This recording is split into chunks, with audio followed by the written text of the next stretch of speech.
Hello. Here we are.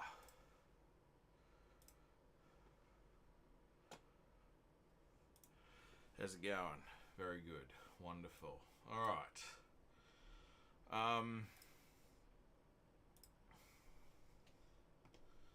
Might as well get back into it.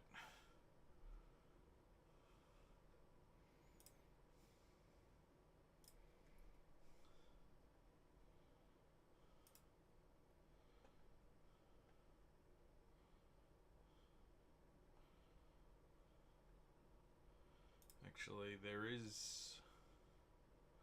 Oh, that's something.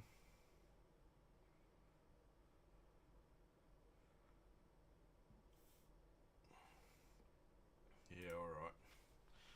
So, yeah, just getting back into Razgoth. There's been a few things to figure out.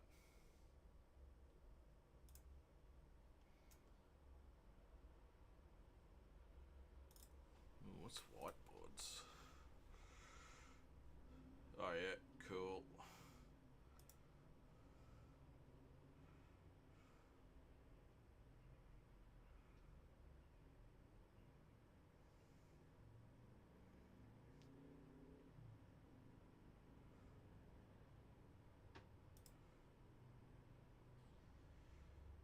The meta. Let's do the meta. And I want to get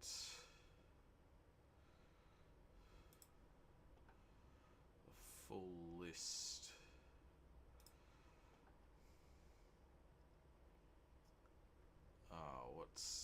Wait, inspiration. Yeah, there you go.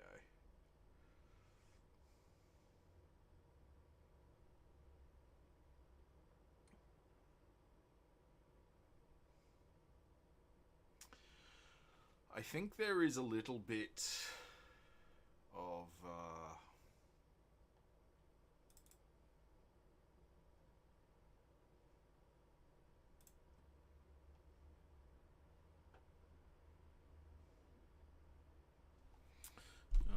probably good if I bring that down too, hey.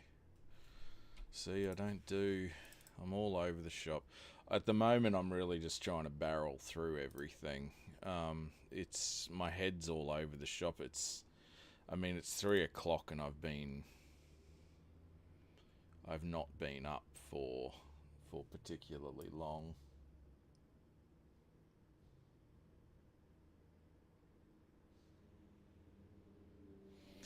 Trying to collate all of this shit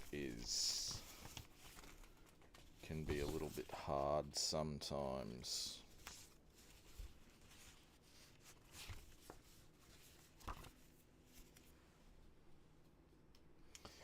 I've got so many things in so many places.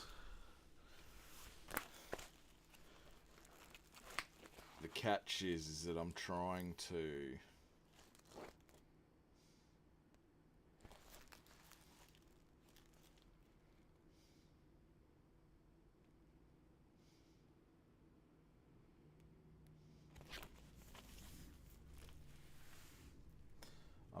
not to miss anything, and I think that's sending me around the bend a little bit.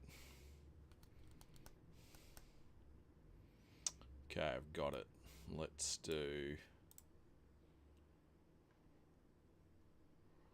So I'm gonna list out all of the influences.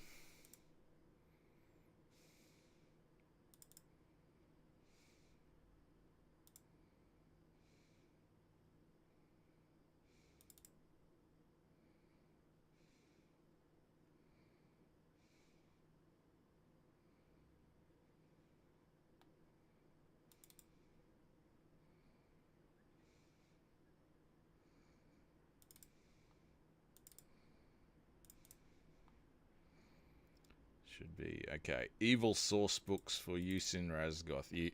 I know you can see the cursor, but I'm actually in the Finder view at the moment. So I went through my little archive and I've got a shit ton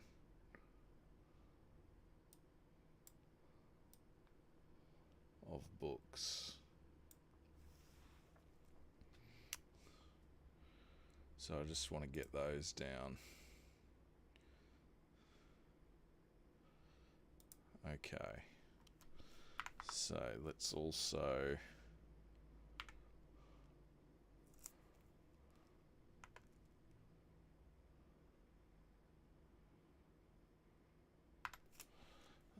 let's do...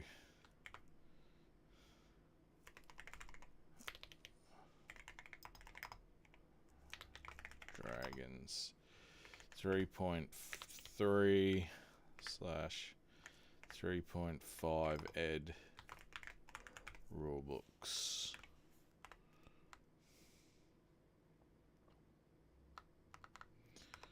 Right.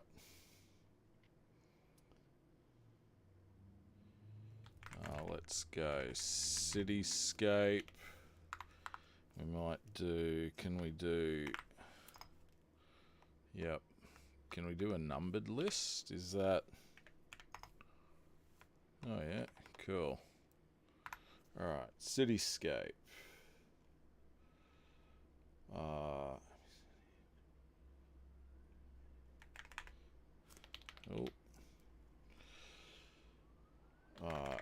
Elder Evils. Enemies and allies.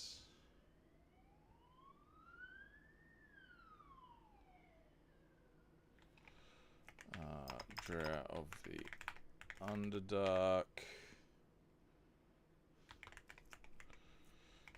Deities and demigods.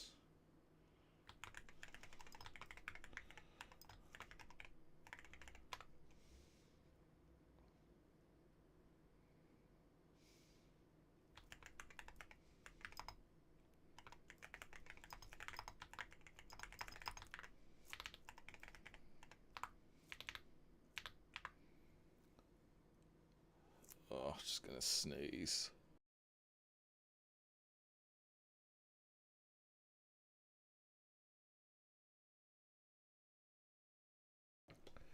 Oh, okay.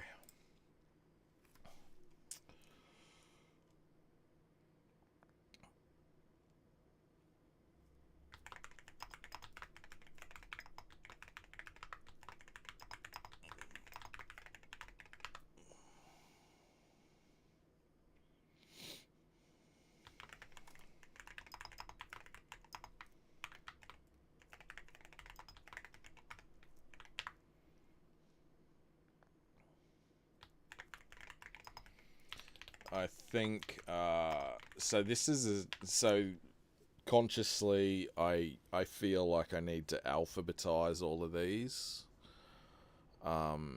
These are all books that I've got in my library.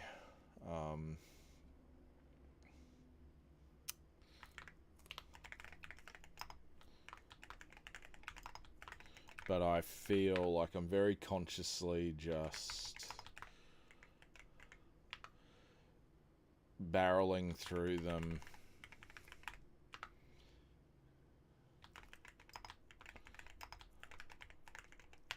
because I feel like that's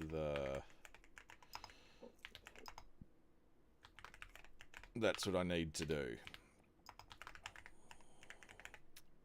If I'll start out, I'll be looking at them all, and then I'll be alphabetizing them, and then I'll find something else to do and something else, and I'll never get to it. Even just typing them out is not actually doing the world building, is it? But I'm trying to get all of my ducks in a row as I go. Oh, hello. Got your chat closed again. Not that I'm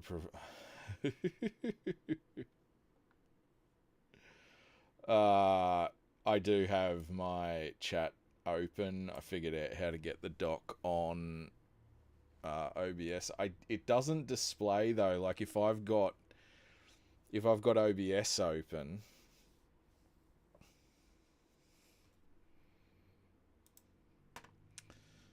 Oh, you're a fucking master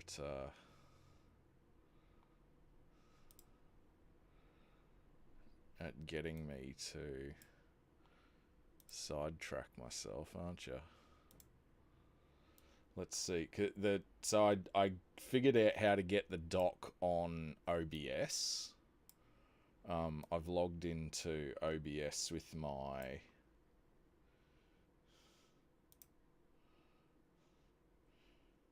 YouTube account. The catch is I'm not actively ignoring you.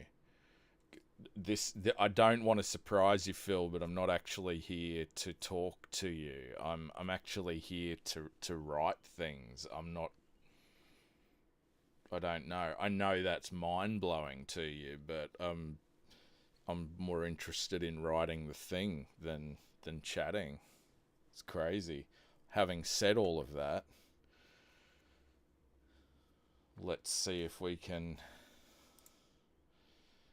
I do like how you get on and you're like, oh, what are you doing? Yeah, let's fuck around with the cameras, and you don't seem interested in what I'm doing at all. It's fascinating. Now Facebook doesn't want to, YouTube doesn't want to play nice.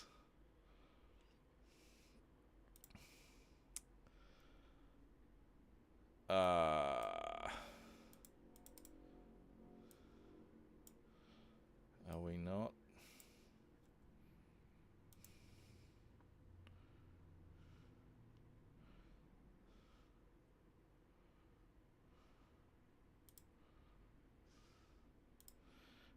Let me see if I can get. Are we not? Chat up.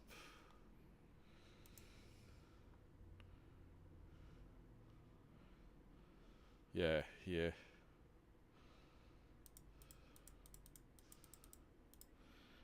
Let me see if I can get. I will be actively ignoring you though. You're, like I say, I'm not here to talk to you.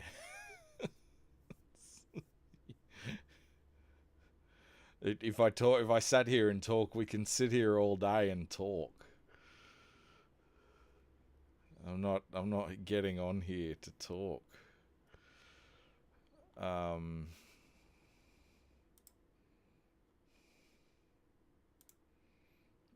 Here we go. This is, and then that has the chat, I believe. No.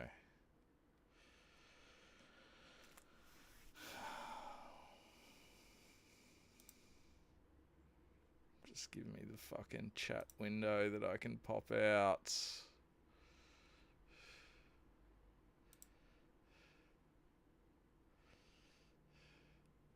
OBS only displays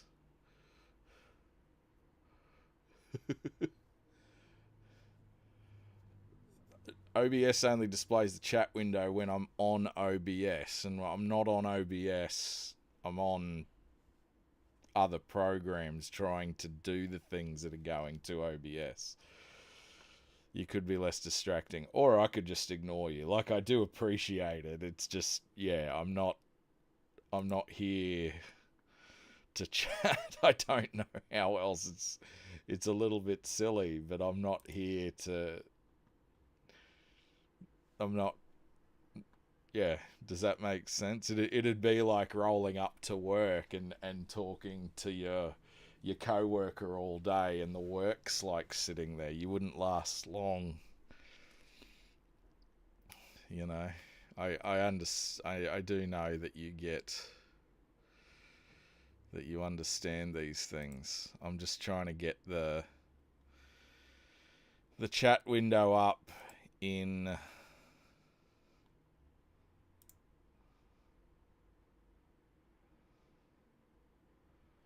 Oh, wait a second. I think I know what's going on. Let me see if this one will do it.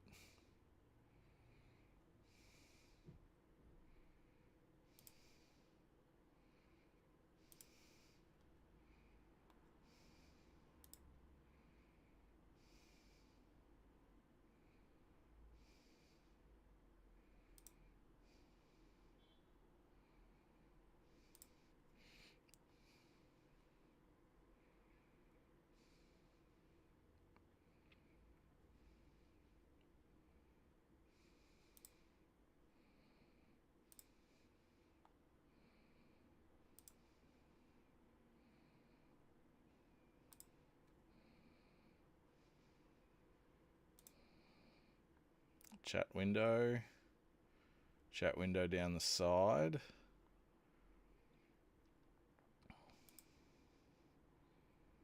Pop out chat. Put the chat on the second screen.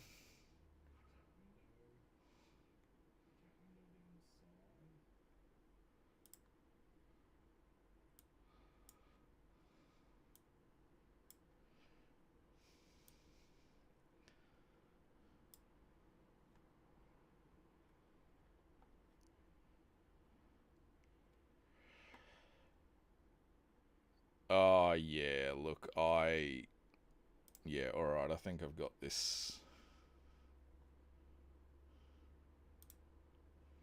This is the OBS chat window. I'm gonna turn the OBS chat window off,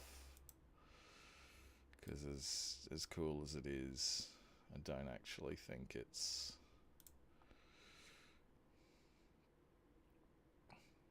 doing that much.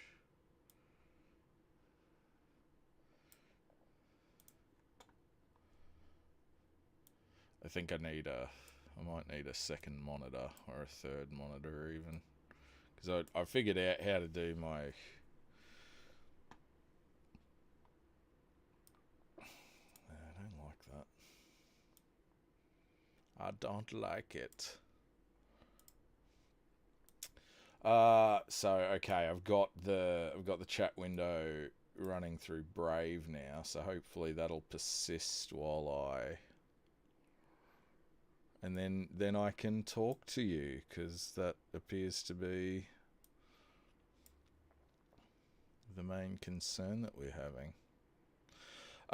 Yeah, look, man, this is part of the shittiness of the way things are for oh, that seems much more stable now. I might have to look at the release notes for OBS, because that seems much more stable, the window capture. I don't know, are you entertained? It's just I've got things to do. I don't roll up to your work and slap the dick out of your mouth. No. I'm sure if I rolled up to your work, you'd tool around all day long with me. Yeah, this is part of the shittiness of the way we are, right? I think Kickstarter's glommed onto the idea that we are, game nerds are usually pretty flush with cash on account of they're not in the,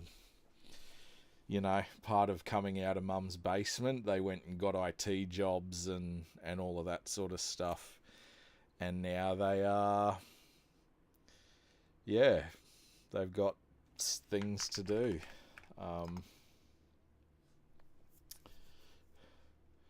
Oh, there you go. You've got Foofy Cats. There you go.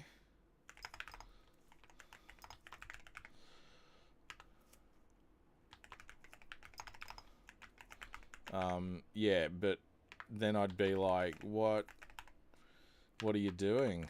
Let's, why aren't you talking to me, Phil? Nah, it's all good. I'm just trying to, monster manuals 1 through 5.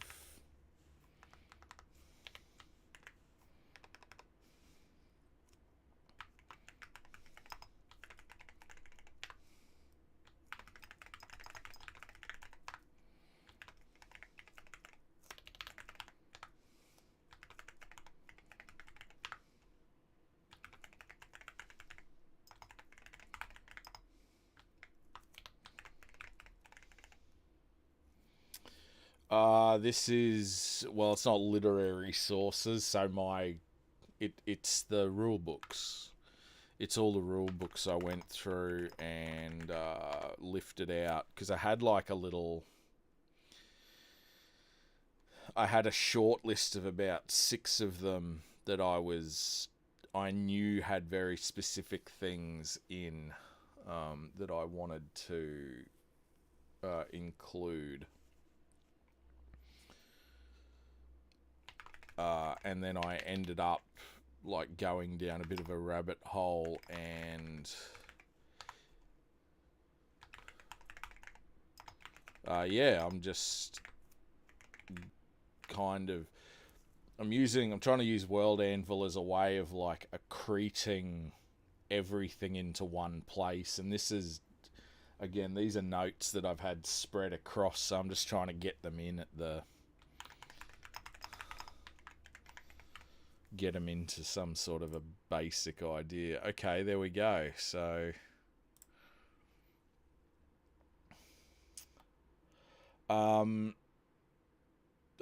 not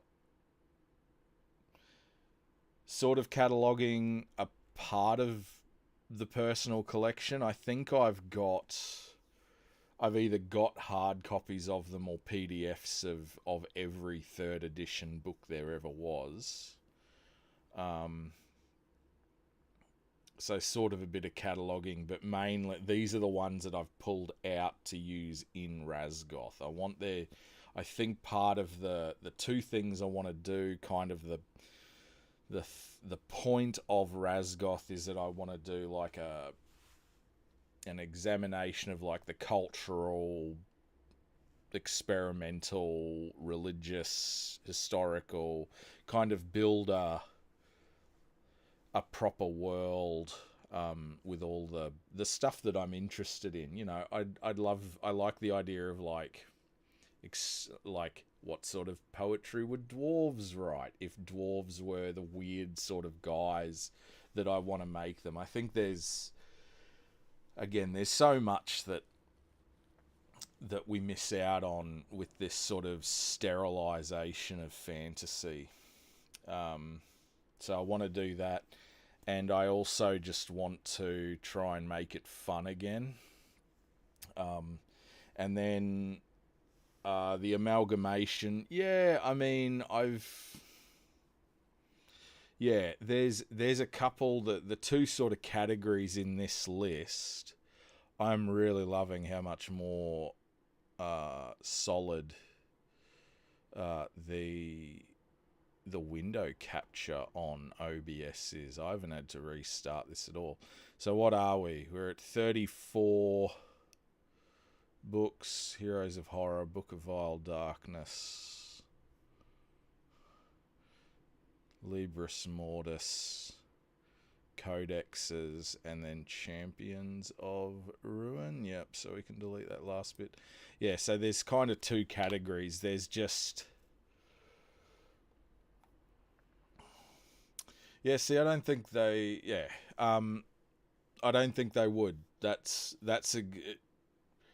They would. They absolutely would, yes. But I feel like there's so much more. Like, that's part of... Like, I feel like dwarves have become...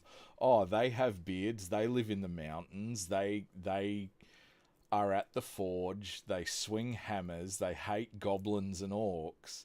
and and they worship Moradin, and that's kind of it. And it's like, no, there'd be, again, I keep thinking of the depth of like human civilization, and that's, we have one race on Earth. We have like we have something like 680 languages, and I don't know. I just feel like there's something lost in, again, it's the dwarves in the mountains, elves in the forests, and that's where those things are. I don't know. I feel like there's something a little bit deeper there. No, not even breaking it, just exploring it, exploring it more like it was meant to be. Wasn't it meant to be something cool? Like, what, there's, I don't know. I guess this is what I was saying before I figured out that to bring it full circle. And I've just lost my train of thought, but like yeah, there's just more to be done there. And I get that there's, they serve a purpose in terms of the game. But it's all become so fucking one note and basic. And I don't know if I really like it. I want shit to get weird again.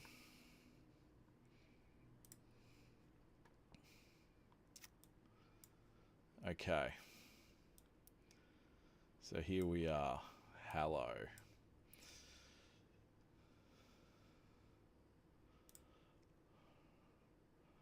Oh, yeah, that's the sort of thing I'm after. So I'm just going to continue.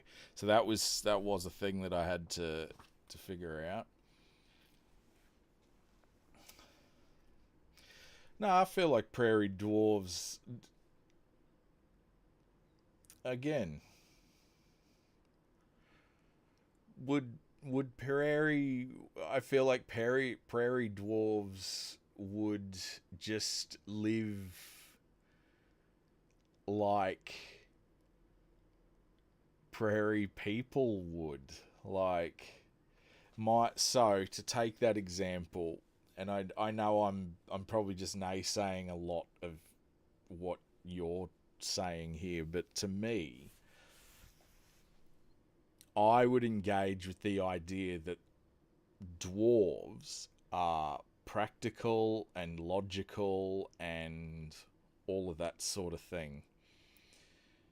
Like, they are, and unbending and all of that sort of thing. But the idea that they're like very practical and stuff like that, like, that it's not the fact that they live in the earth. I would go, okay, no, prairie dwarves live in houses like the rest of the prairie people would, because that's the most practical way of doing it.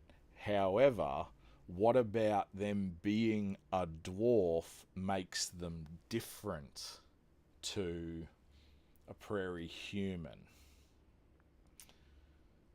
And that's the area that you have the weirdness in.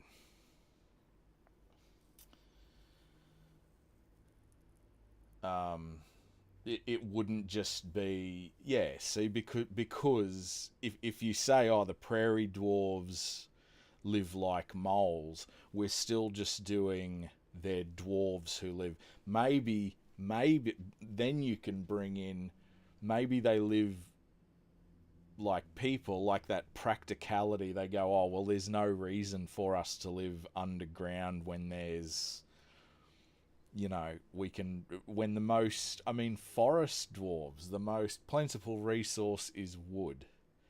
To me, that's where, like, again, the idea behind the dwarves living in the mountains, like, I would go, okay, dwarves live in mountains because they want a They want the strongest house. You want the strongest house. You're not going to get any stronger than a fucking literal mountain. So that's kind of why they go to the mountains. But it's the practicality that's the idea.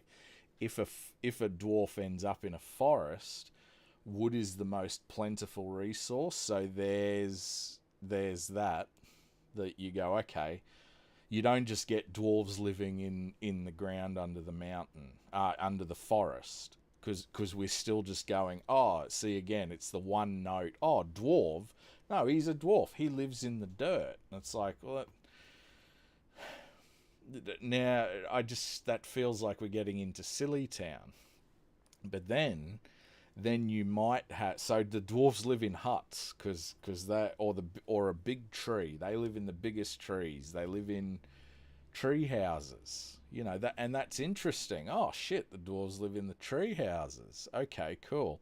And then you might have one character. You might have one dwarf who is a little bit funny, and he seeks out the Minecraft cave under the forest. And there you've got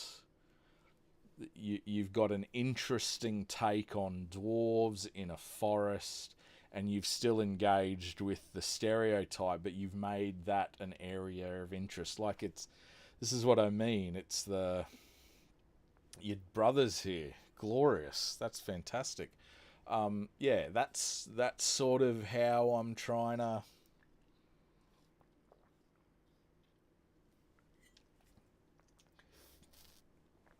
do things. I mean, you can take off if you want, dude. Like, I'm not, I'm not holding you here. Yeah, yeah. I think the forest dwarves are the way to go.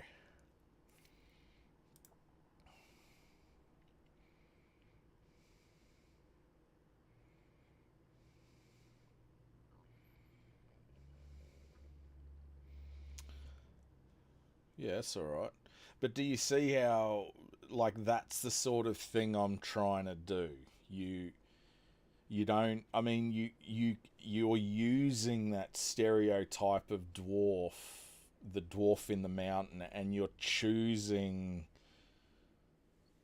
how, like, when to engage it and when to put a fun twist on it. Because if the dwarves are always, you might have mole dwarves. Like, yeah, that is, again, I know like a lot of things that you say, and I'm like, oh yeah, but not quite. But it's just not the.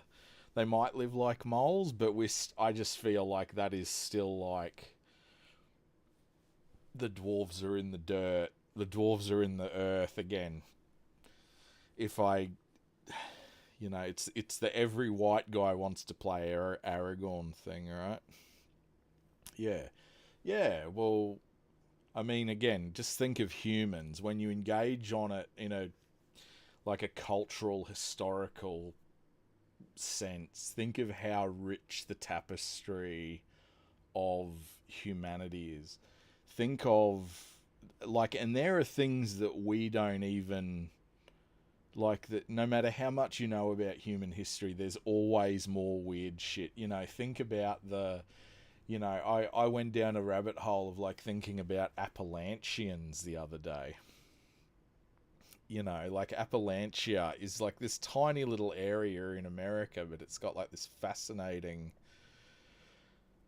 sort of culture and history, and they've got these weird little quirks all of their own, and how does that play with the cultures that touch them, Yeah, man. Yeah, well, this is part of the fun of it. Again, yeah, man, you take it easy. Have fun. I'm just gonna drop into it. Yeah, take it easy. We'll catch up again soon. I just thought I'd get on and keep banging out this stuff.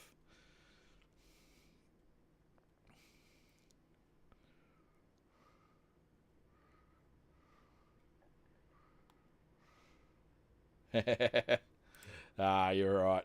I know I'll whinge about it, but I think it's just because I'm always surprised. I get on and it's like, oh shit, someone's been talking to me. It's mainly me feeling frustrated with myself. It's all good, man. I'll catch up with you soon.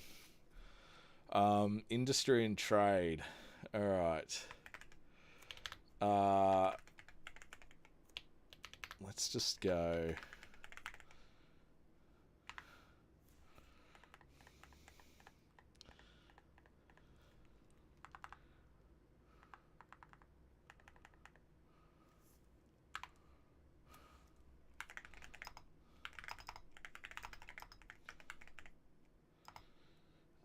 Has a huge and varied trade network. Not only the dominant powers. Oh yeah, tops, man. Tops, all good. I've got the chat window open now anyway, so you're right.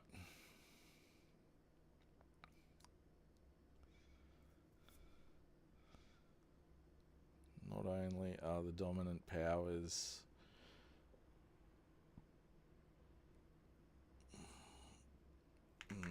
violent and power hungry, also expansionist and greedy in their way. Hallow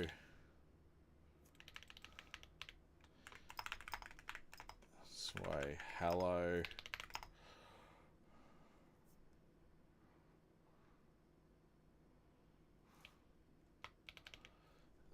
because of this, Hallow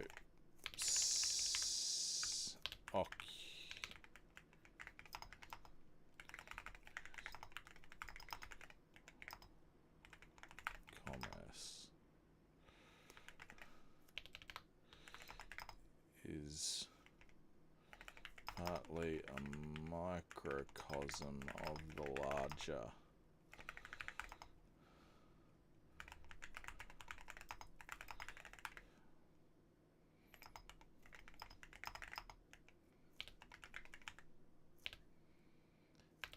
malevolence that dominates the outer world. Dominates, let's call it the curved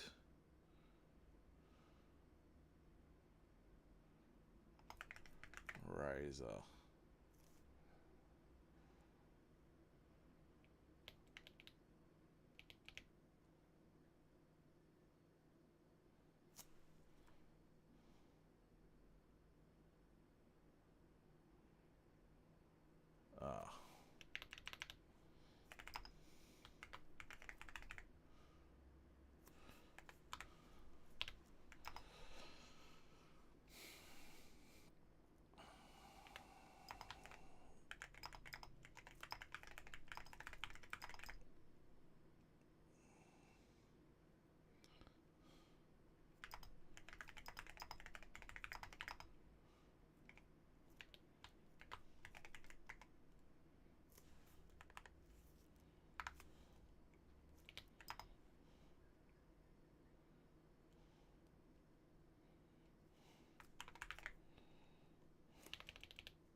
It's only partly because of a lack of greed and stain that the groups who live in the last city are all refugee survivors means that they all realise that they have to survive together. Sharing is caring.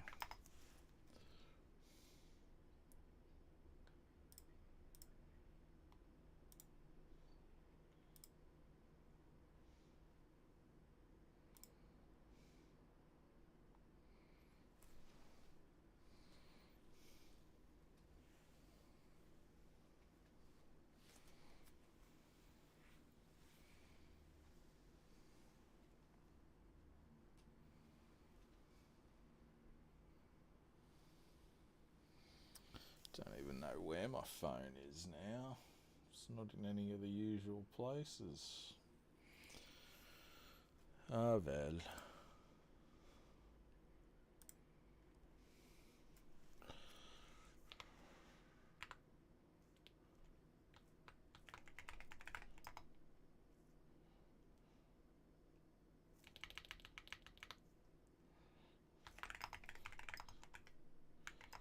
Aspect. The second main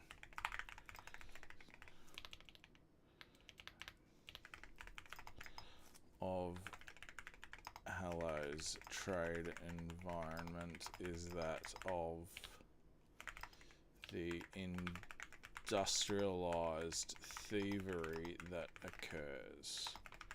Raiding parties are well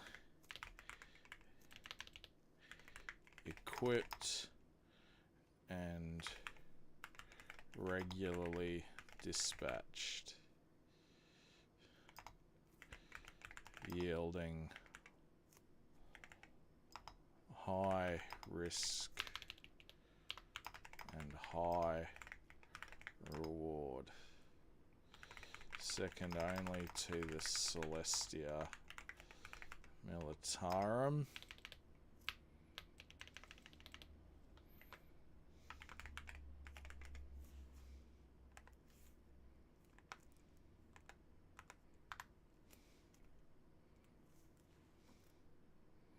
No.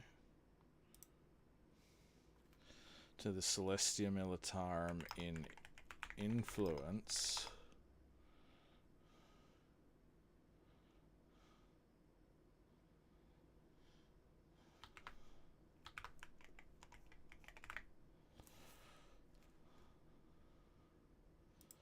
Spy Masters.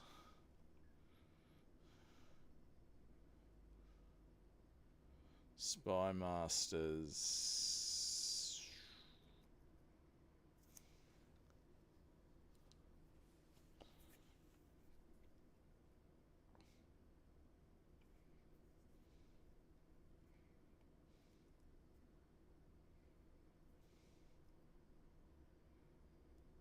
What do they call them? Procurement. Spy Masters. Procurement.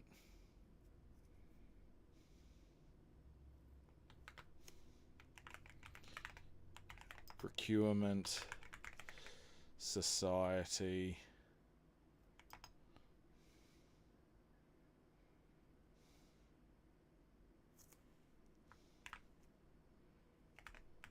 Presaging.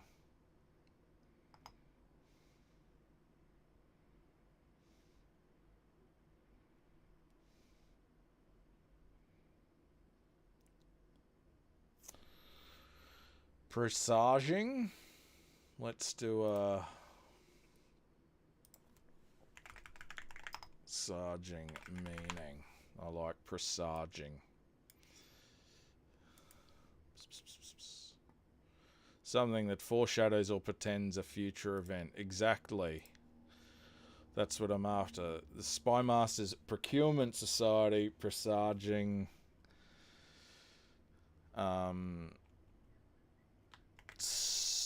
salubrious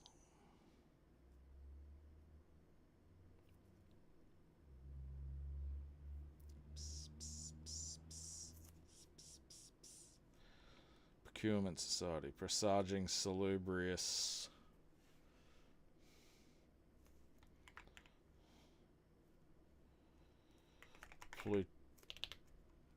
Plutonian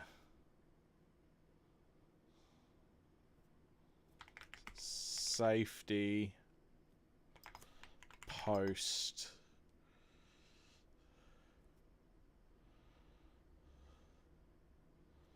silence.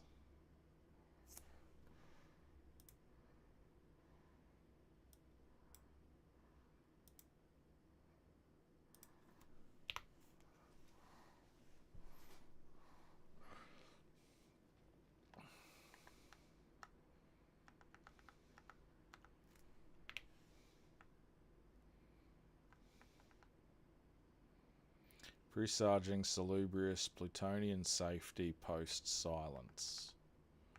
So, let's call it Procurement Society. And that is an organization.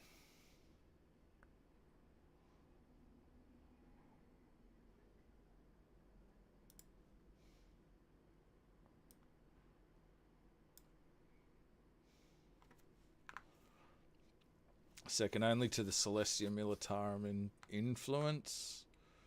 No, that's not true because third behind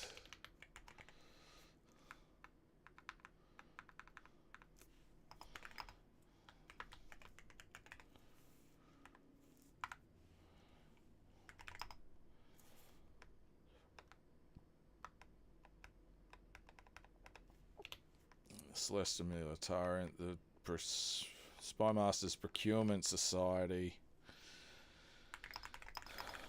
of the main apparatus of the city survive and even occasionally thrive.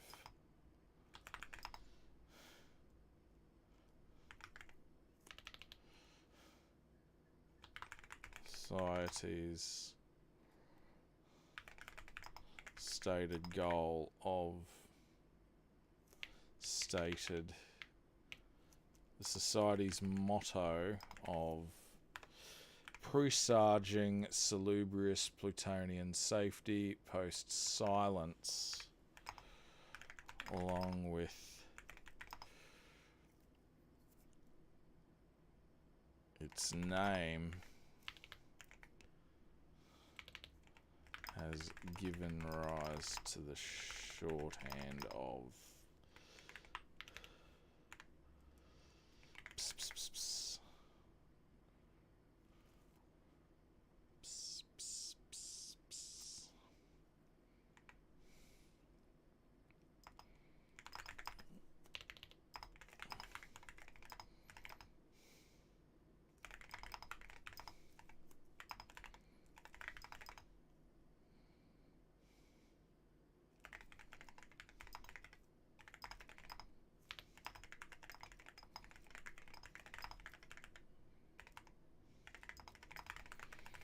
challenge and returns.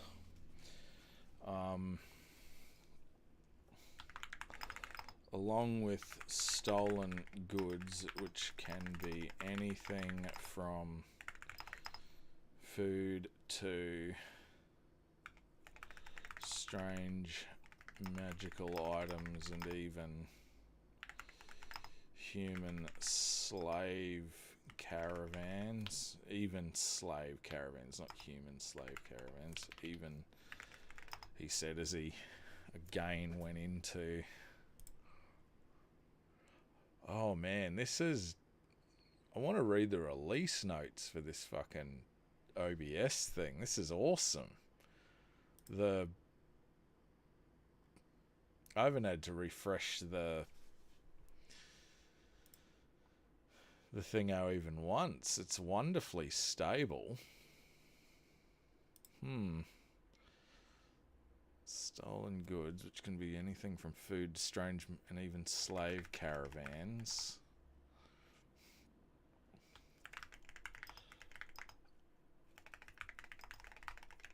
In food and timber, along with a small amount of stonework, magical resources of particular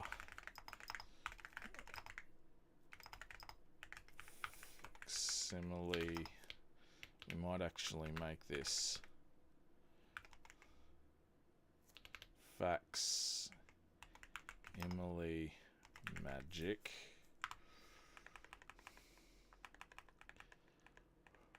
And we'll make this a spell.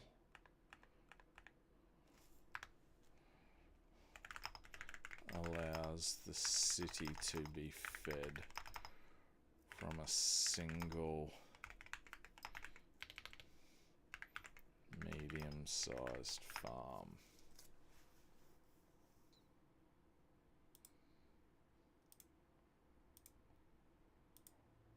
Oh, it's not what I'm looking for.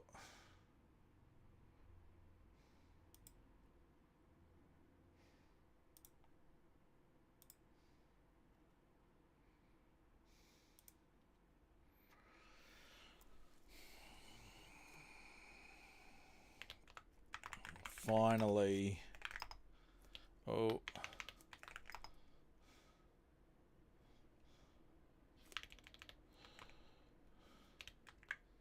in terms of wider Razgoth,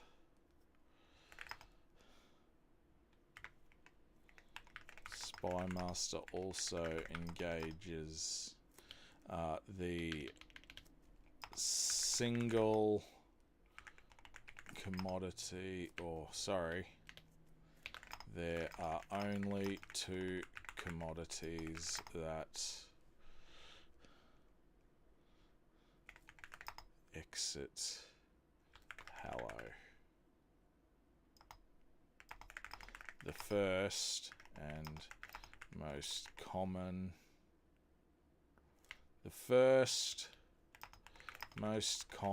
and most valuable to the inhabitants is, I'm going to give this misinformation.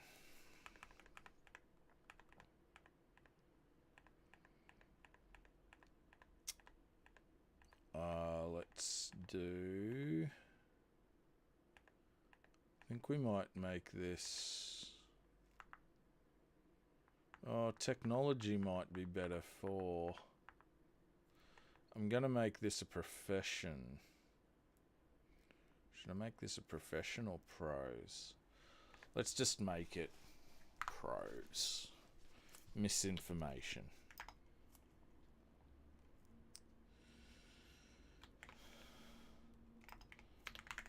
Is known to the curved razor and actively hunted, but judicious misdirection is fully, some say joyfully, engaged with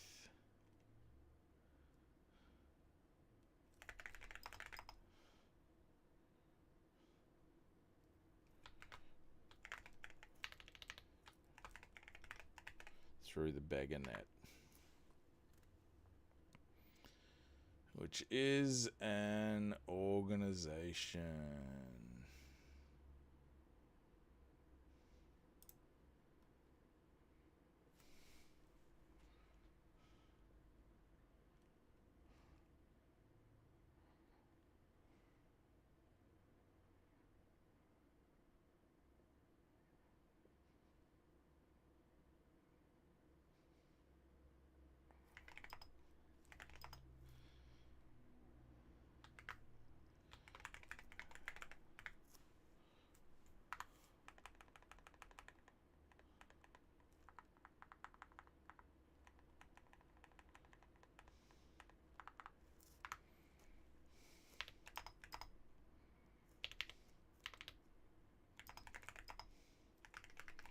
both valuable.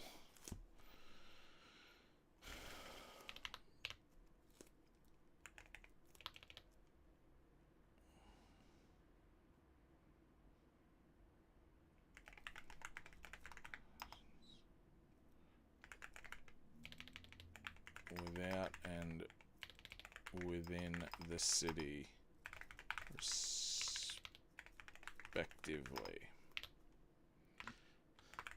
The second commodity produces that of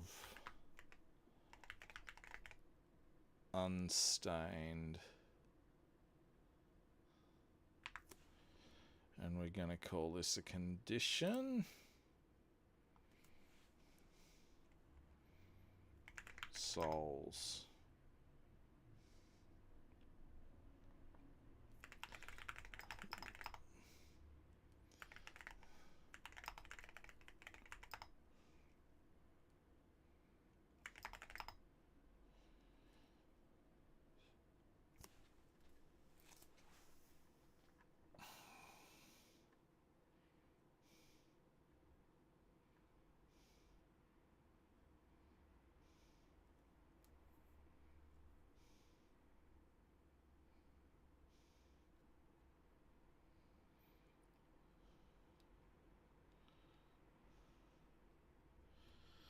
Okay, so I think we might have a...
Occasionally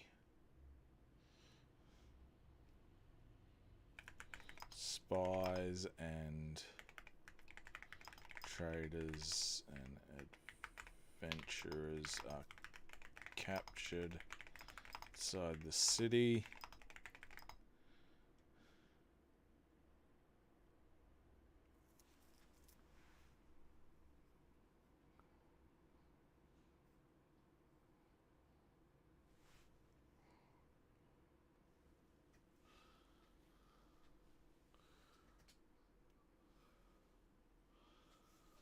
Where did I put my phone?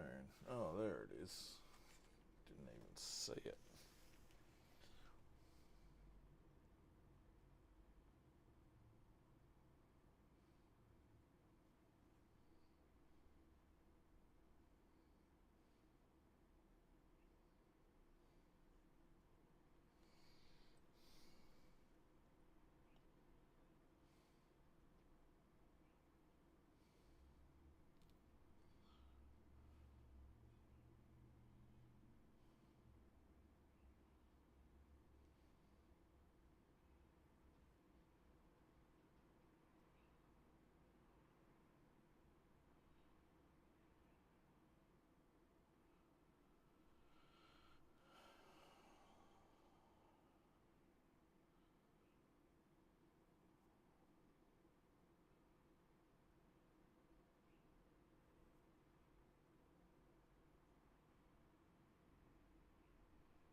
See, it all comes crashing to a halt.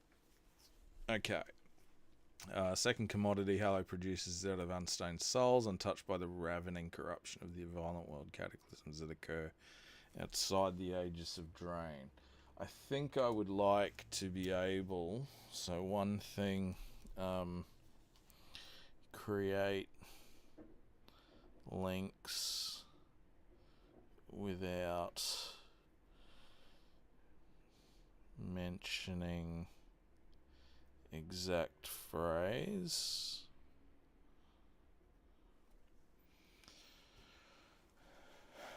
These are always losses that hit hard. Days of mourning are held for the people that are taken. Okay. Finally, the social fabric of Hallow is kept intact by the August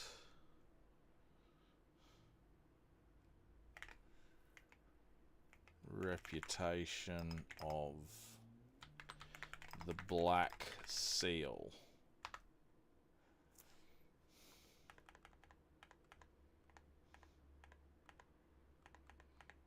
Which is also an organization in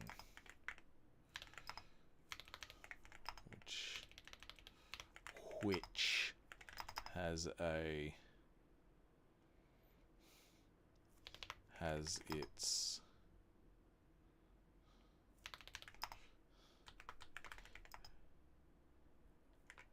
head office, and that is a building in Hallow's Entertainment District.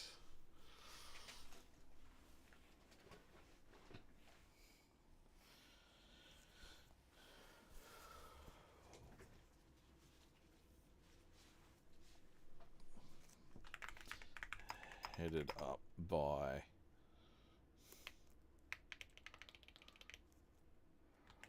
four floors of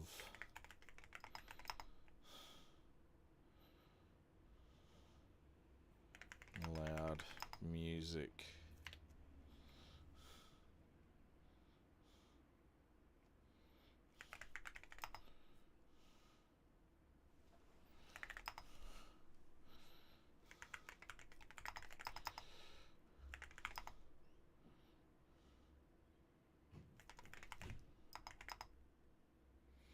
Four floors of debauch and loud music provide the populace with a good amount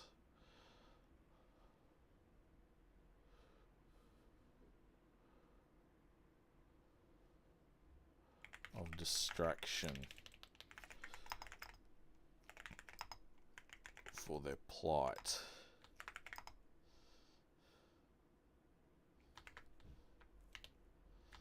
The seal also has at least a small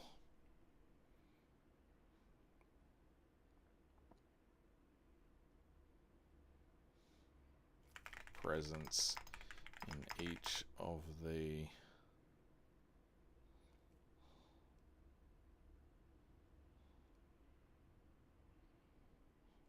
I'm going to call them haunting towns.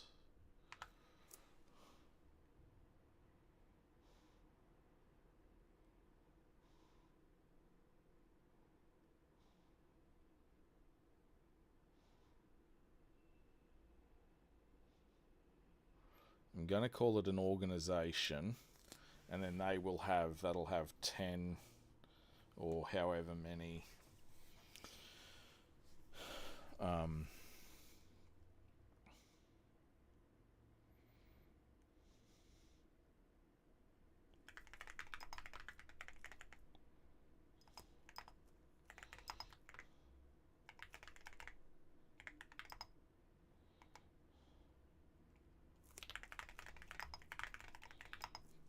the Unstained's greatest presences throughout the wider world. Okay. Cool. Infrastructure.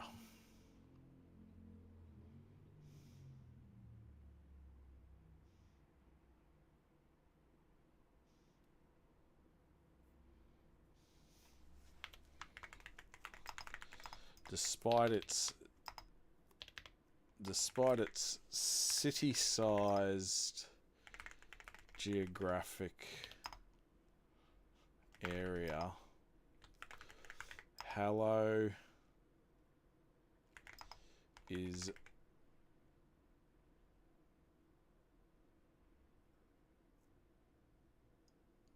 micro economy personified with regards to its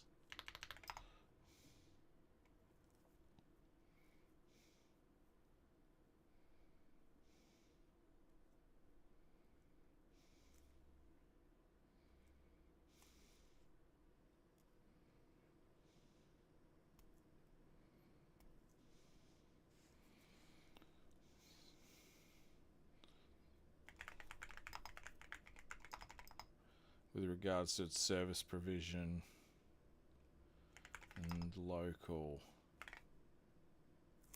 civic responsibilities.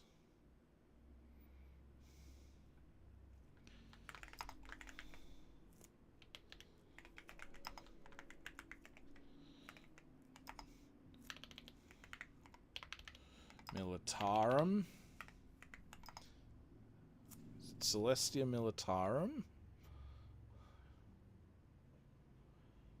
There, Celestia Militarum, yeah.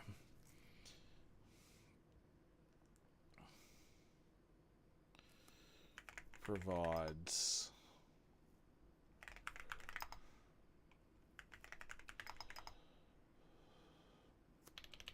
roles and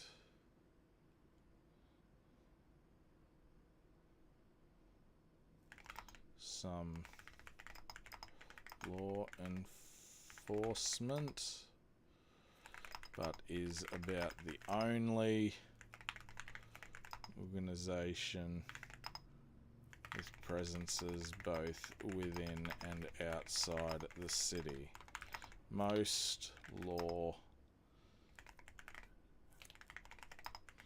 actually can buy neighborhood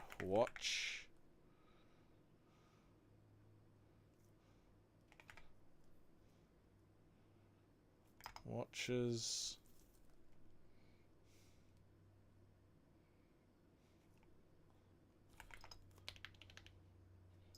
to illustrate the level of larger oversight provided.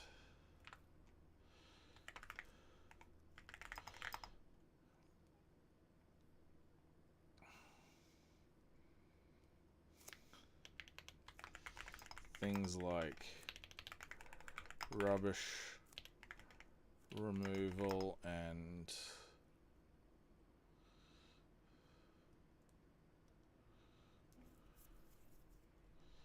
sewer maintenance are carried out by the War Authority, which is another organization. God, we love our organizations, don't we? Or Waste and Removal Authority.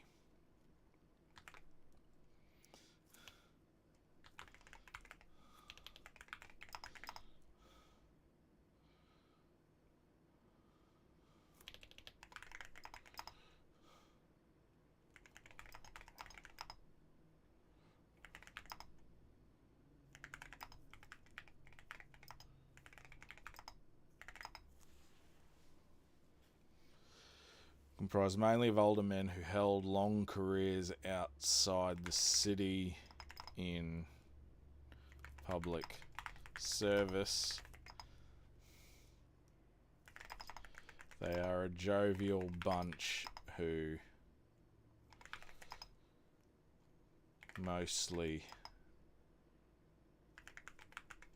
drink alcohol together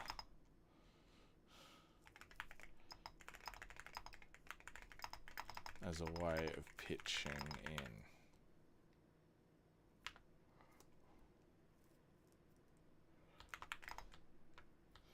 The Rilke farm is an excellent example of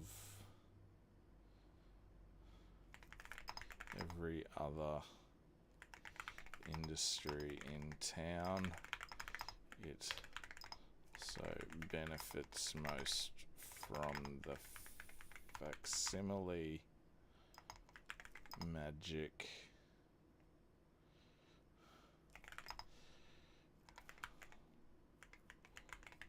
its food is needed because of the dearth of arable land outside the cavern, but inside the line of Esotere.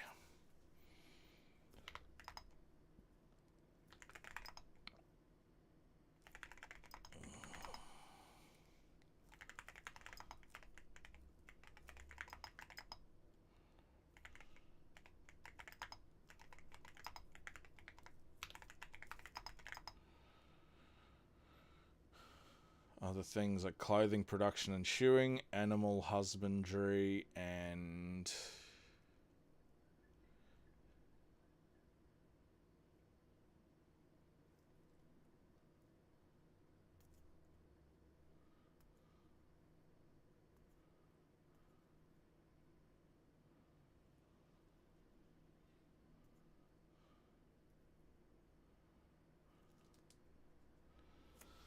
what's another thing?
Fucking good work, OBS crew. So good.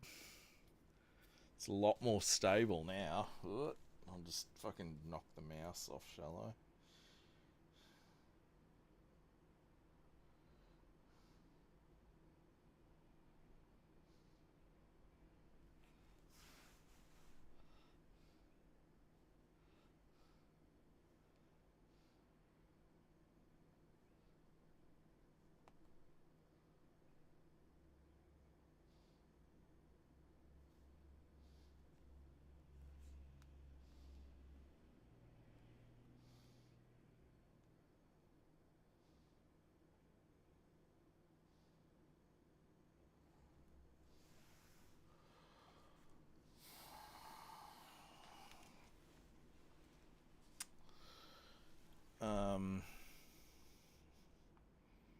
So much more stable. I love it. It's awesome. Very good. There's a few, well, author notes, full footnotes. So 1, 2, 3, 4, 5, 6.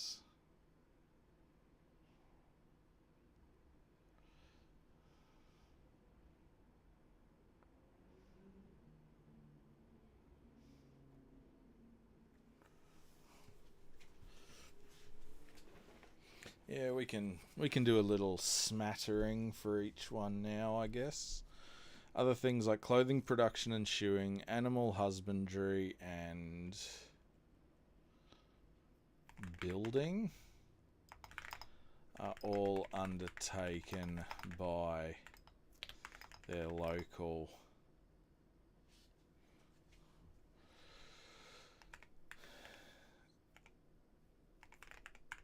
neighborhoods. A combination of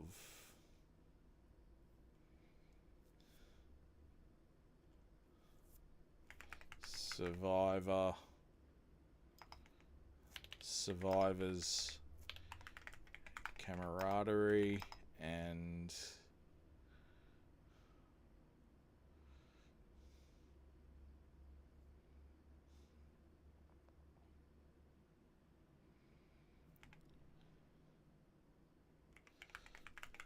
collectivist goodwill. Often has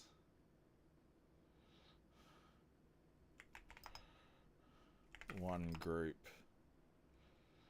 helping out another as well, with appeals for major works put to the council.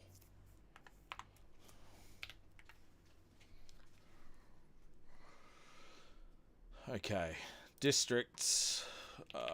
Let's say there are 3 main.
The outermost, there are 4.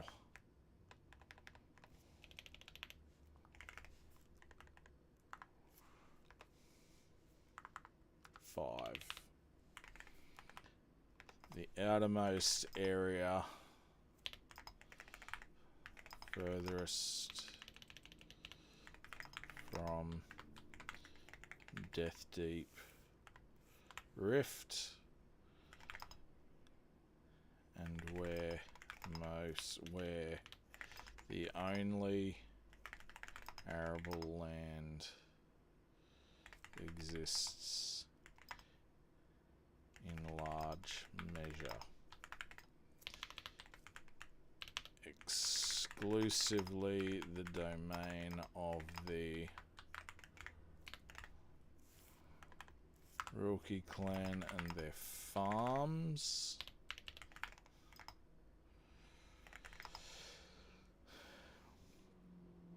This small collection of fields produces all of the food save for a couple of large communal gardens throughout the inner district.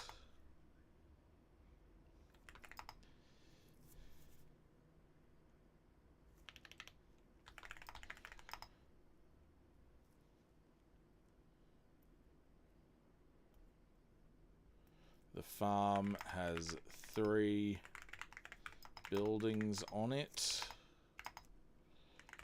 One large farmhouse, a barn, and a single watchtower just inside the line of esoteric.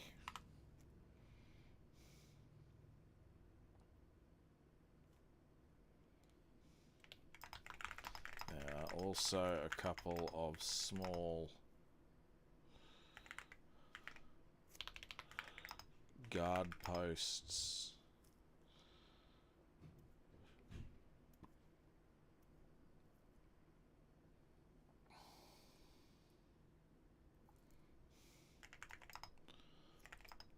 Along the line.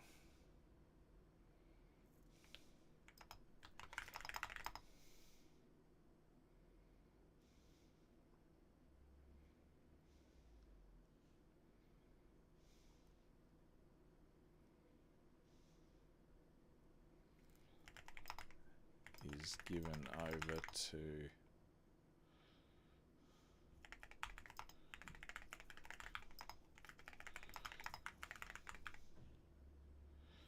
green vegetables, carrots, potatoes,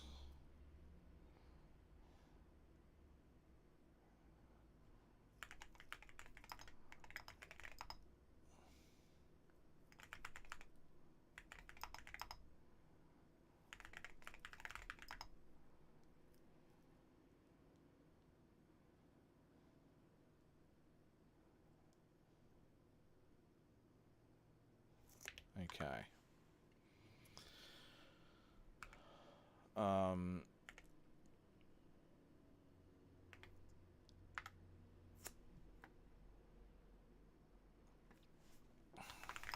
The outer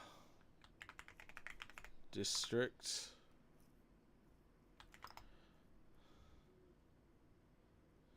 A small, well,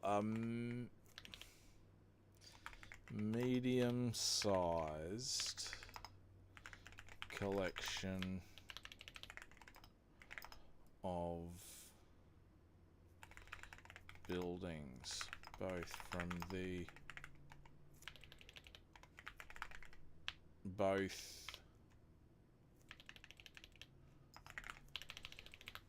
a medium-sized collection of buildings that exists just outside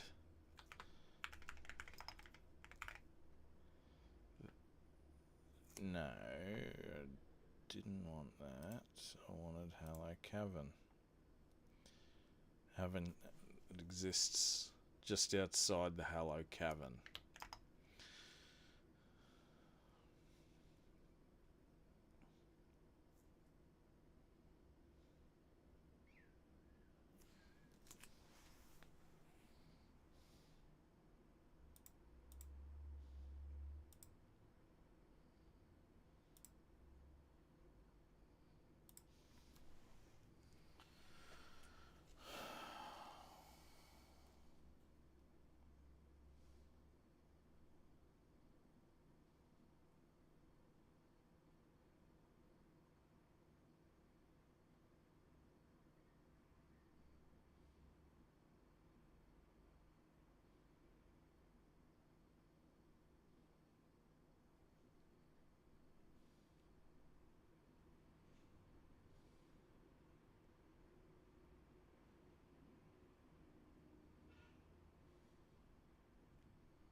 predating Hallow cityhood.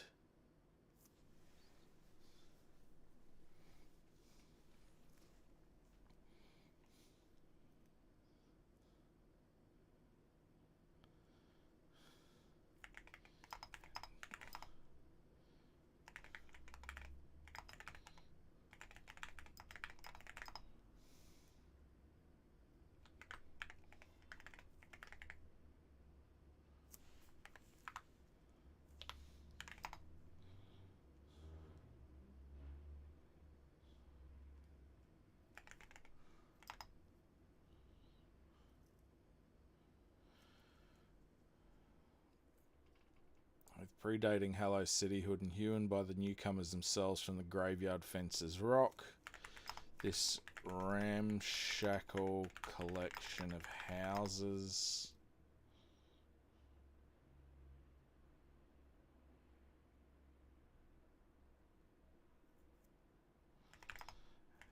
and streets is perhaps the most eclectic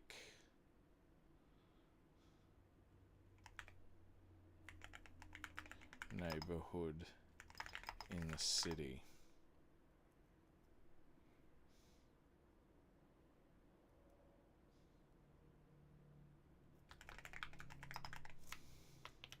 Did I say something about this before?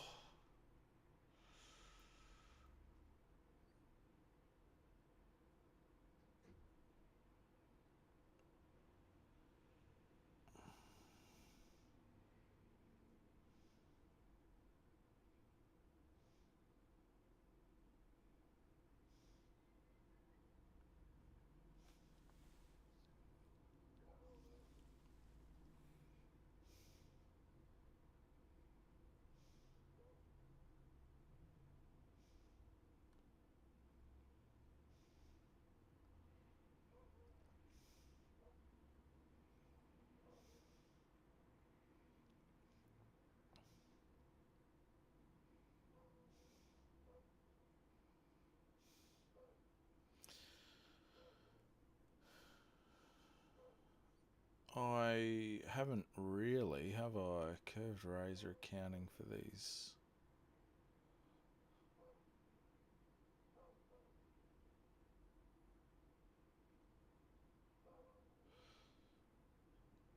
Yeah, okay, there we go. Situated over a small outer area and gigantic cavern in the Death Deep. Hallow is protected by a numinous barrier. Oh. That'll be the phone causing roguery. I think. Maybe. Where'd the phone go? The phone has now gone over there. Okay, cool. Hallow is protected by a numinous barrier. Okay, so we're going to do the 5. Strange ruins are present throughout the city's limits and provide some of the citizens here with housing. Yep. So we haven't actually said this farming family feeds the entire city from a single farm. Thanks to the administrations between the Rilke farm and the Hallow Cavern, there exists a bottleneck of loaded buildings that house most of the citizenry. Okay. So there we go. So the outer district, a refuge for those who wish to see the stars, at least outside of the season of atrocities. And this is a natural law, I believe.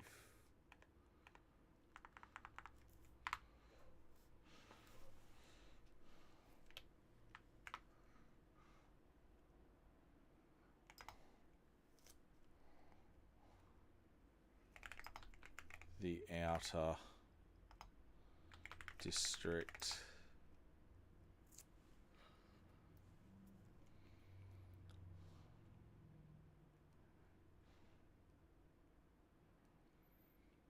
Often plays host to short stay local tourists. Let's do that. H3.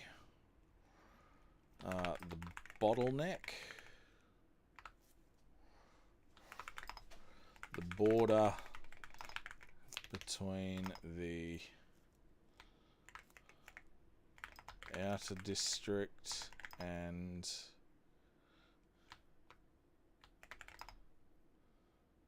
the cavern.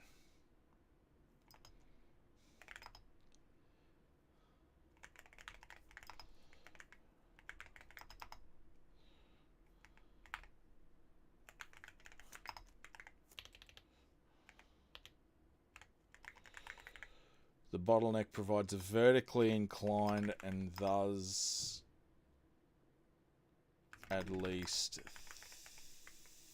theoretically highly dense housing area for the main bulk of Hallow's skeleton populace. No, let's not call it skeleton. For Hallow's populace. Most of the citizens live here in fairly staid and responsible dwellings. There are occasional flourishes throughout, although the city is still in its infancy, and thus the entire area can sometimes feel like a newly constructed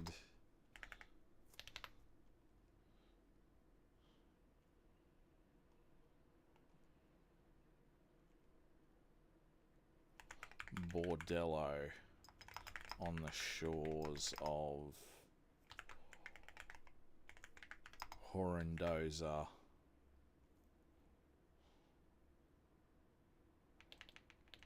Of a Horondozi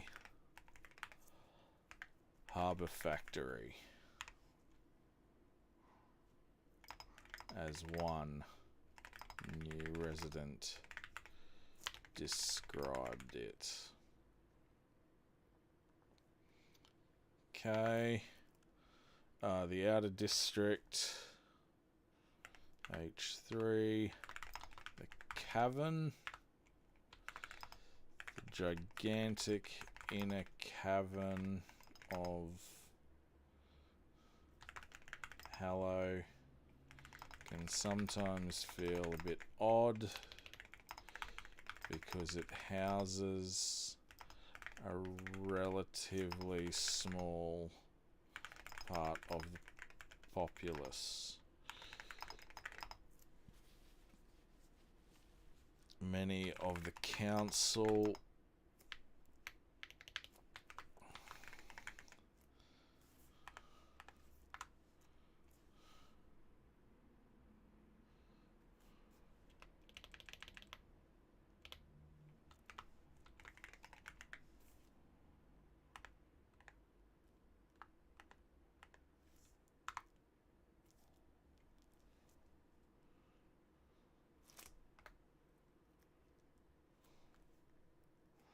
oh, what the fuck?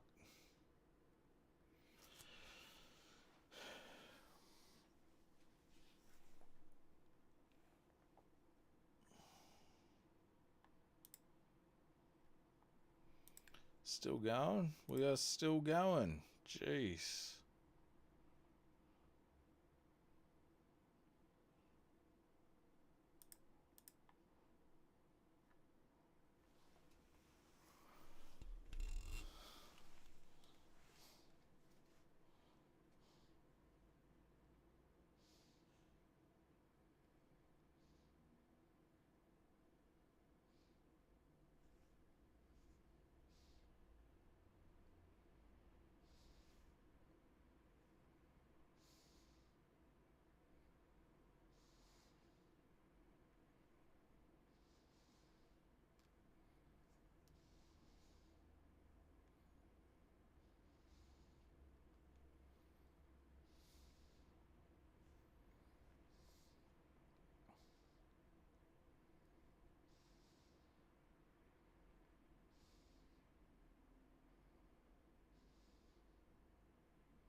Let's go.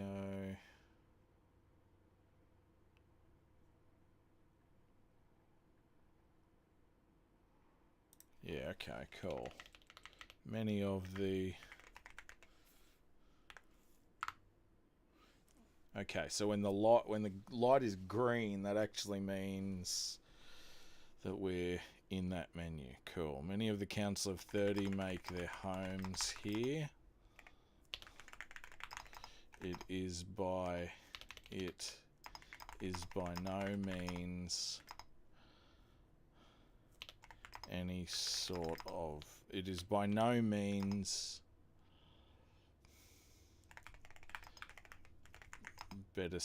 a better living situation. The majority of this cavern is actually given over to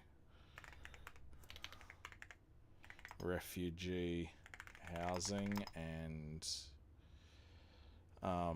emergency dwellings should the worst come to pass and the city be discovered.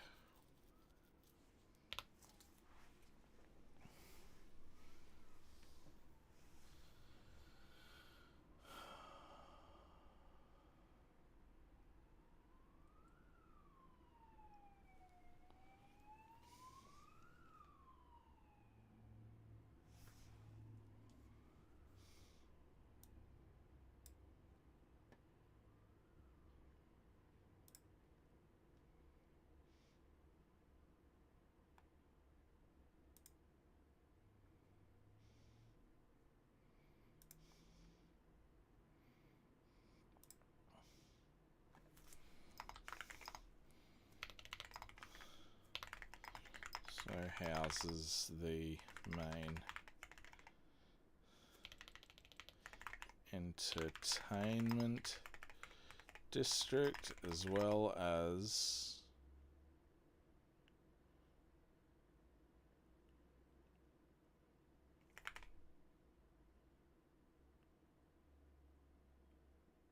okay, so that's the word count. Holy shit. Cavern also houses the main entertainment district.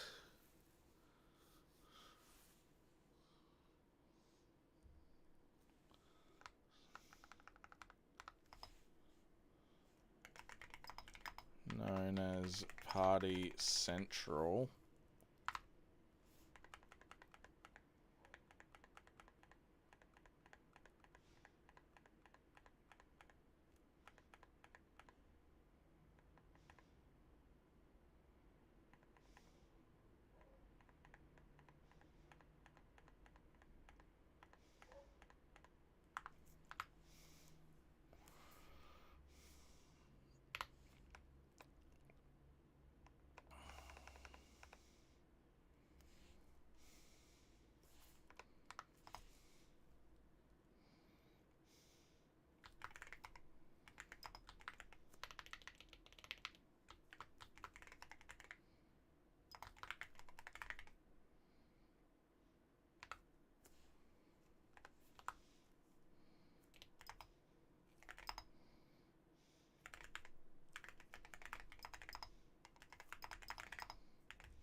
cavern itself is a large natural formation.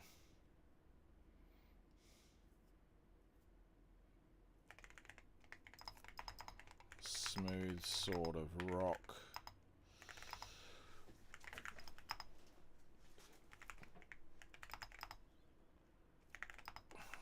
The mages have seen up close.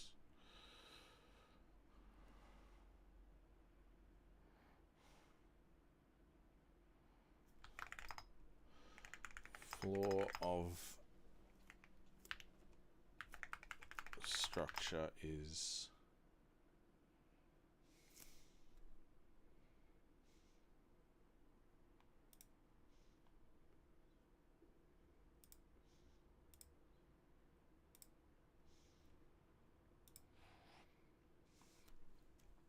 the floor of the structure is almost covered by either the strange sights or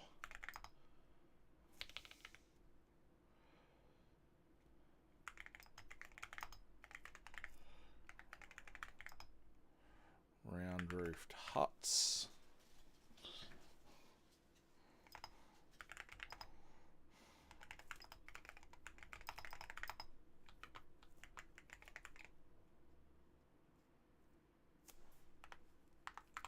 Loaded in origin. In all, this place represents the strange paradox of Hallow. It is the beating heart of the city, but almost entirely deserted of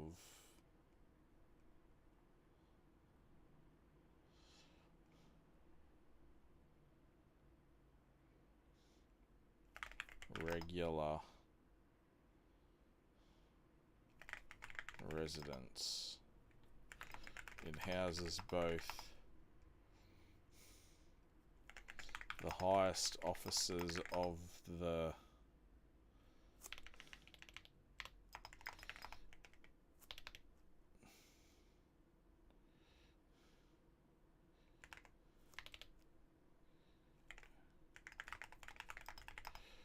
and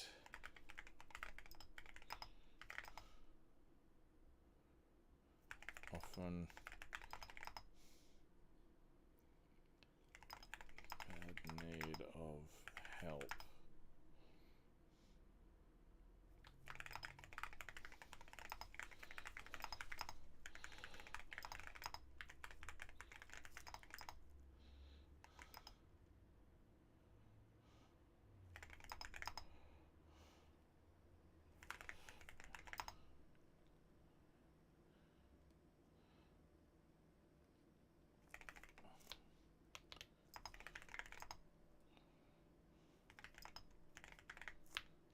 Can leave the place. Okay, and then we'll do the final one. So there's 4: the farm, the outer district, the bottleneck, the cavern, and let's call it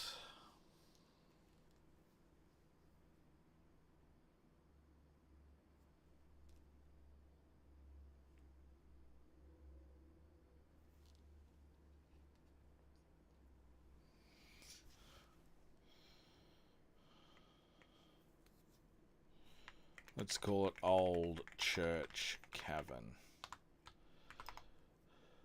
A large cavern reached through a concourse at the rear of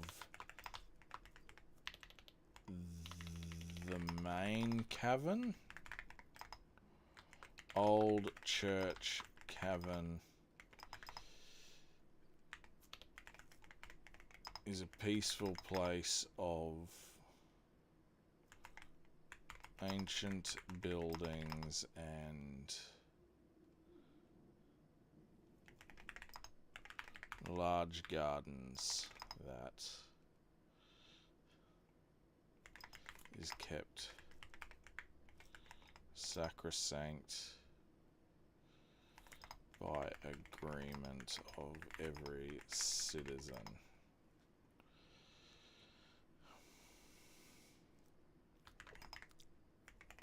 As with most things here, the purpose of this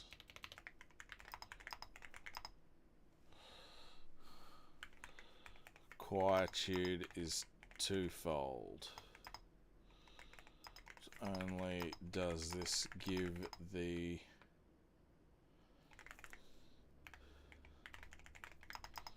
place of respite from the outside world, but it also keeps those same dwellers safe from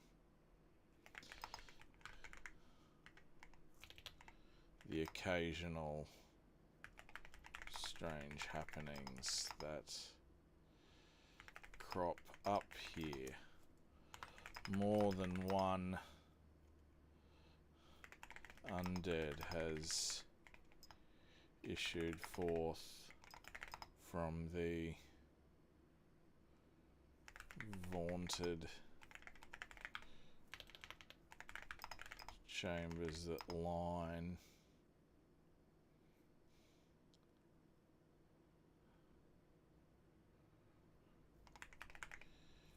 mirror smooth roads.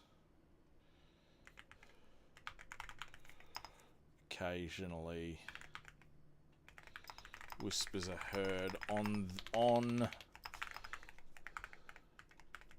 the subterranean wind, beckoning those who hear it closer, deeper.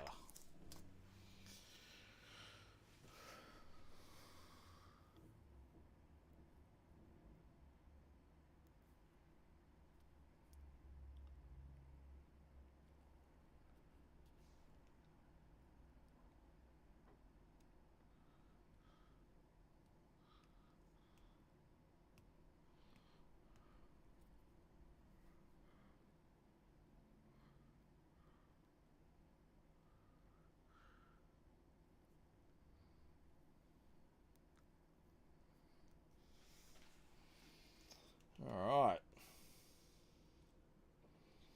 Well, we're nearly at 5 o'clock.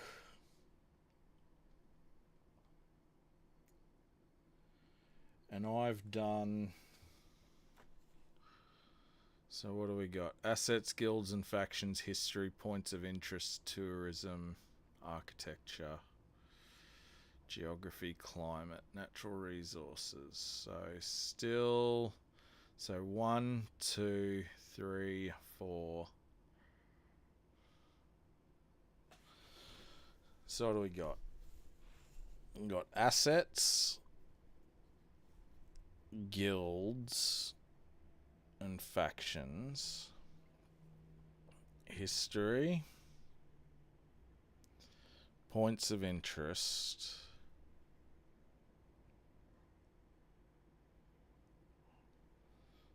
tourism, architecture, geography,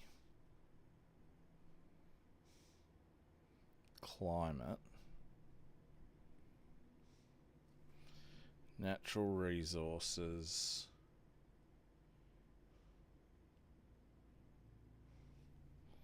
and I'm going to put author notes. So that's 1, 2, 3, 4, 5. I'm going to put, and then 1, 2, 3, 4, 5. So we got 10 categories, with tourism and author's notes being maybes. I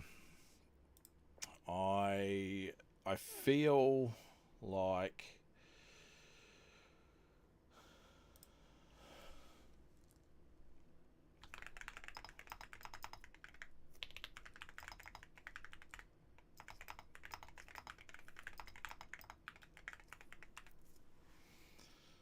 Okay. I think, well, we've definitely done...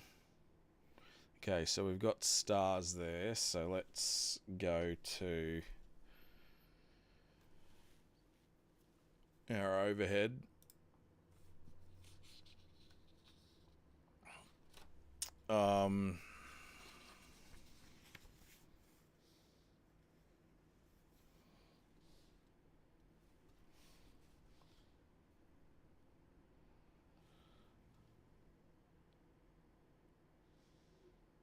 Actually, you know what? I'm not going to write this down. I'm going to do this in...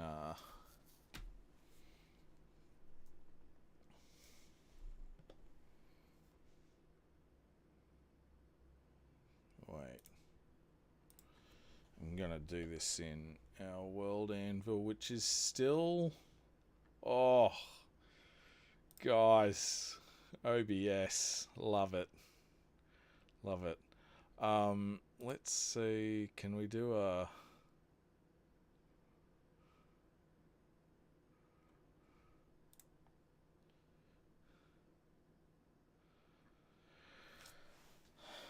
Okay.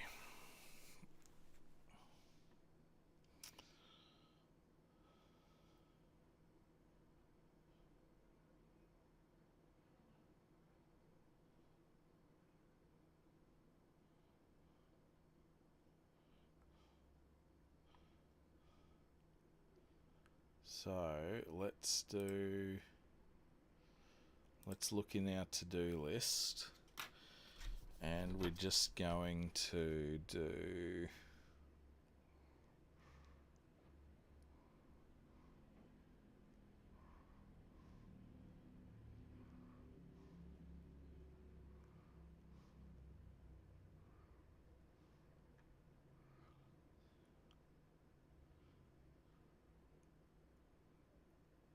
Recheck Hallow, the last city. Let's edit this one. So,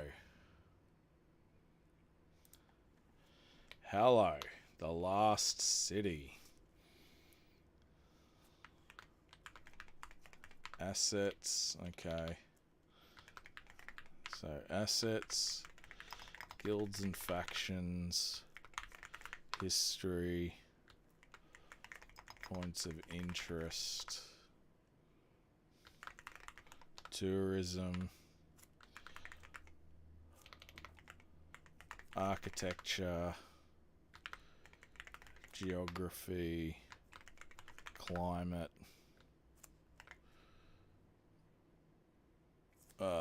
is that natural resources? Let's just put natural resources.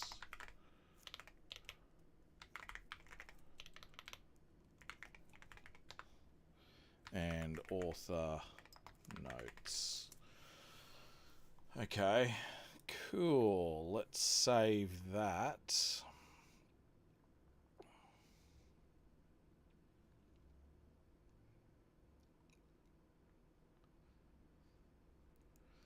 You know what? I'm going to...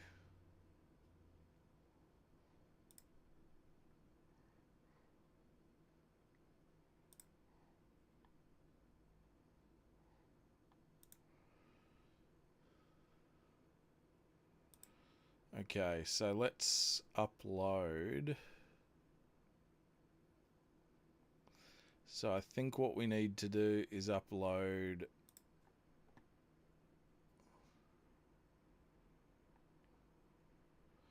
Okay, we're not going to do a map just yet. We're going to do an image.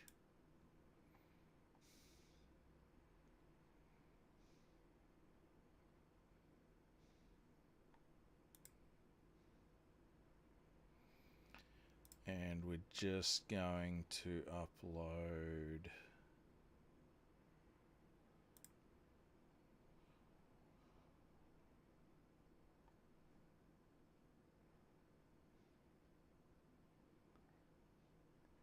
our first map. So we're kind of like that first map that we did. So let's have a quick look here. Come on. Razzles, where are you? Razgoth first-hand drawn map. Status error. File is larger than that many bytes. Okay. Let's call it working images. Okay.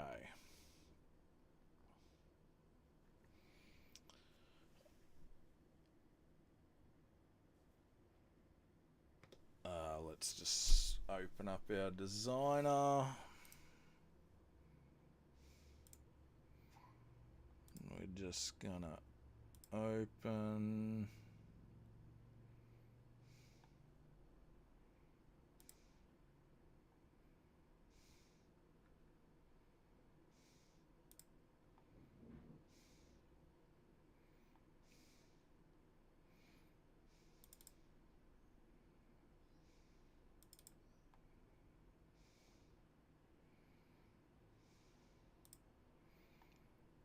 We might export that as a estimated file size 7.94. Well, let's just see if that.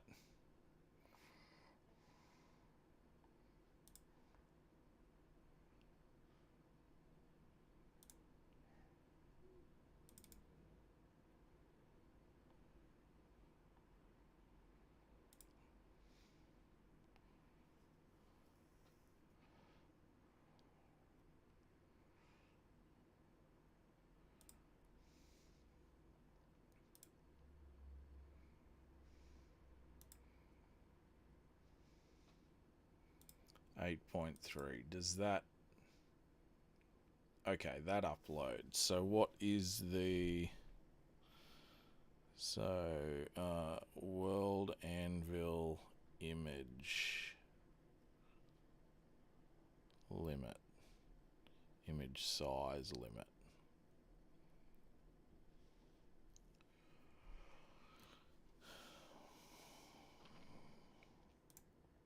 And look, there it is in world Anvil. So we can actually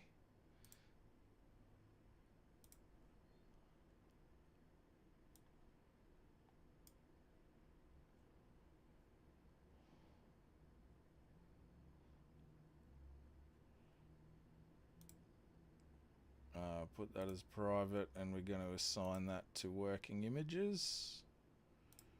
Move. Okay. Working images. Alright, cool. I'm liking this. I think we might have to... So we've sort of got a bit of a thing going.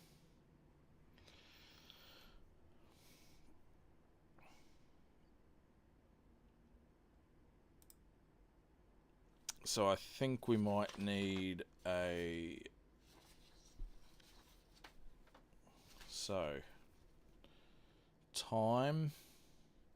So I need a timeline and a calendar.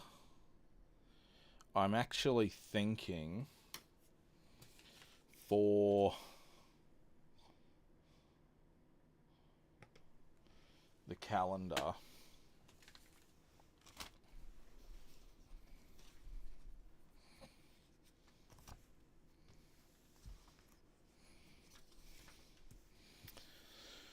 so here's the idea for the calendar.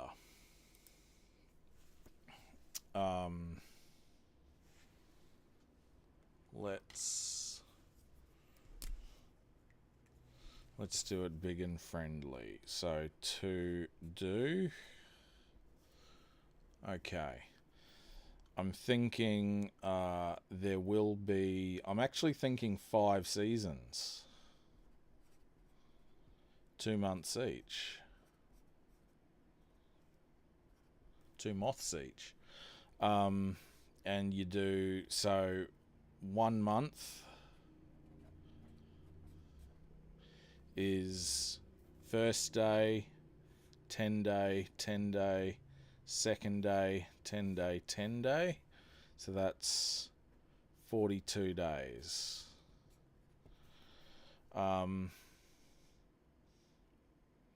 You have a summer, autumn, winter, spring. But you also have the season of atrocities.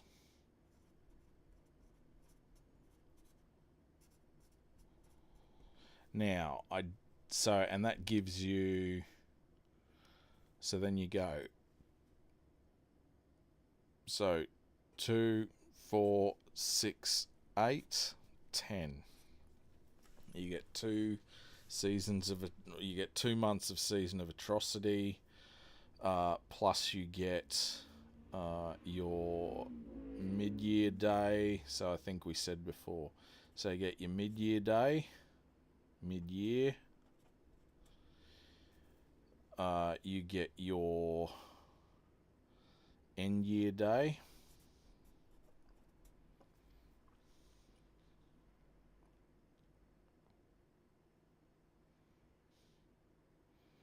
And then you get 10 of those. So you get 422 days.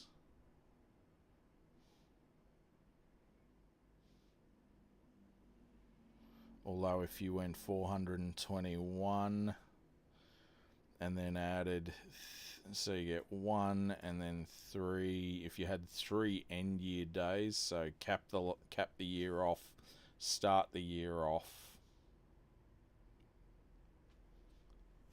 No, actually, then you got, well, that's what, 421, 2, 3, 4. That's 424 days, which is evenly divisible.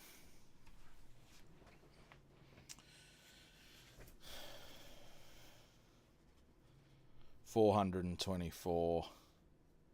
So let's go 424. You get 212. Then you get 106. So that's 1. That's a half. That's a quarter.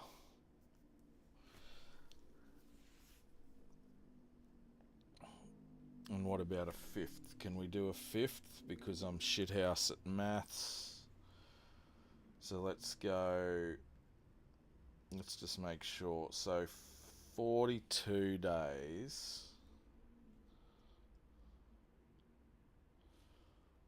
plus, no, 42 days times 10 plus 4 is, no, that's 420. 42 days times 10 plus 4 is 424. Divided by 5 is 84.8. Fuck. What about 420?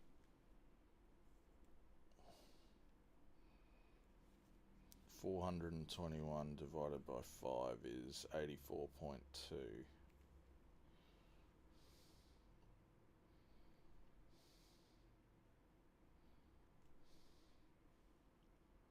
425 days is evenly divisible by 5, though. So I'm less concerned about evenly divisible numbers here, and more concerned about having clean divisions there. So if you went 85 times 5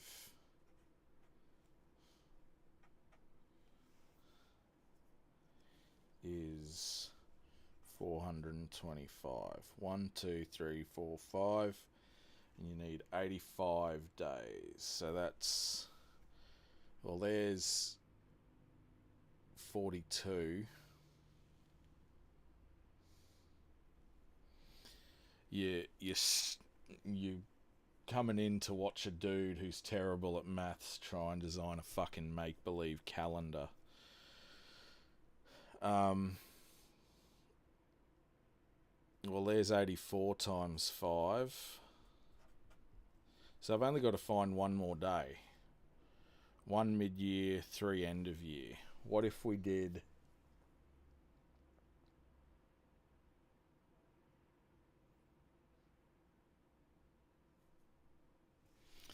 What if you had... So, 42, 42, 42, 42, mid-year.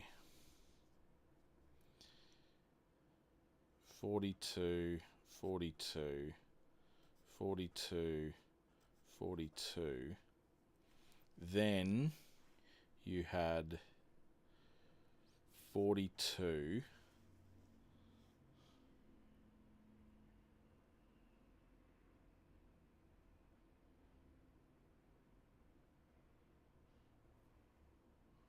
Then you had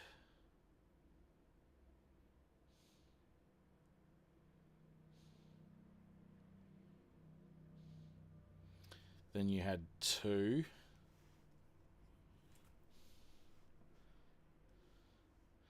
Then you had 2, then 42. So what's that? 1, 2, 3, 4, 5, 6, 7, 8, 9, 10. 1, 2, 3, 4, 5. And on that night, that is the bad night.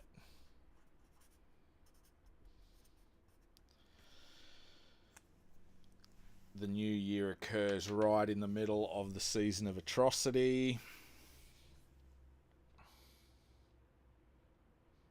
And then you have the mid-year day is 42, 42, 42. So that's as far away from the season of atrocity as you can get.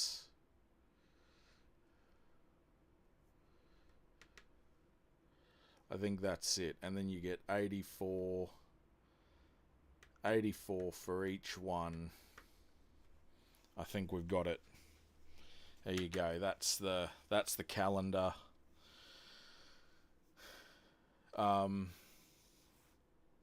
Which I will note down now, I think.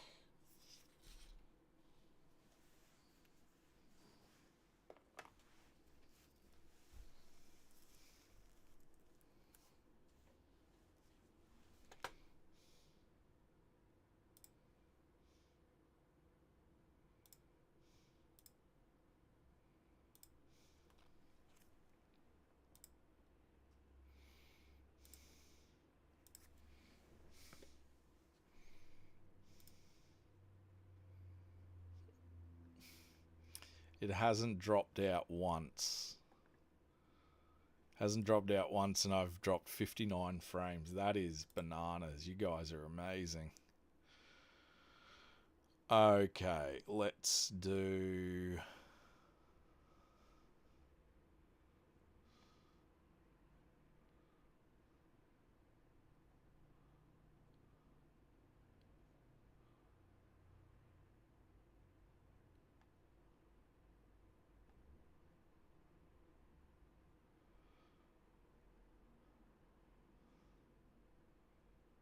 Ooh, Razgoth calendars. Here we go.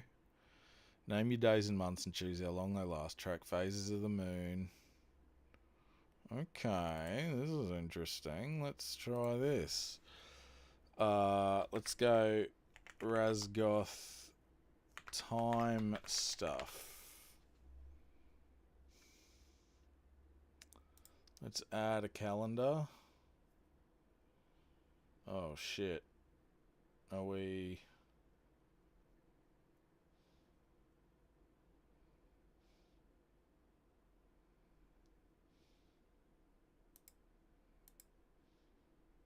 Calendar title.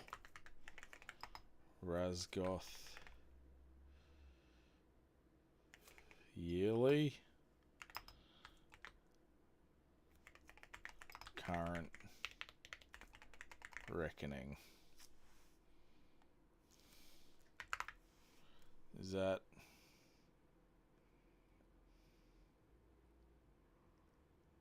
Track moon phases keep...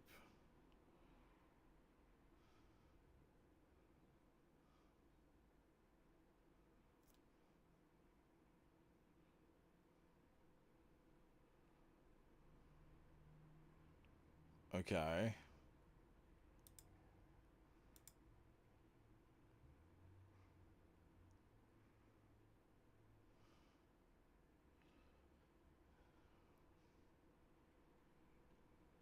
That's interesting. Well, let's... we'll figure that out later, but that's the thing. And I think next time, I think we're going to work on the timeline, and then the other thing we need is a map. So these last couple of sessions we've done Hallow. We've kind of gone over Hallow. I'm still getting used to the file structure. I think the way that I write is just a bit too dense, maybe. I need to sort of tease it out, because half of this shit I've already done. I've already looked at the guilds and the factions, points of interest, the architecture, the geography, all of that sort of thing.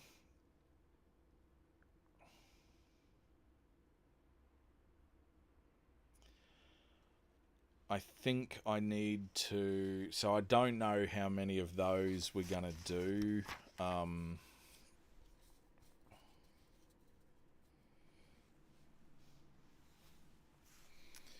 In the...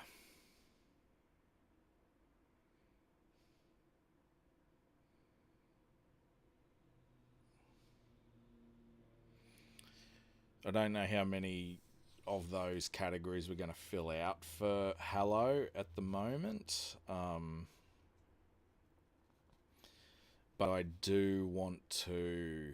I think now we've got just one location sort of fleshed out a bit better, and it has been useful because that sort of gives me a bit of an anchor point. It's also the main sort of starting point for any games I'll play. The main starting point, not the only starting point, but the main starting point.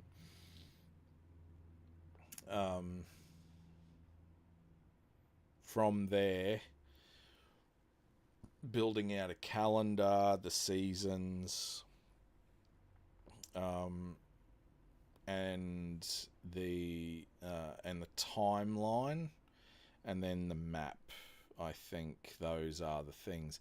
I wouldn't actually mind. So one of the other things that I want to, the mechanical level, I want to try streaming with Wonder Draft in background. I know it sounds silly, but I wonder if it's possible. Apart from that, and then I can get some maps on up. I might do a map, maybe a map of...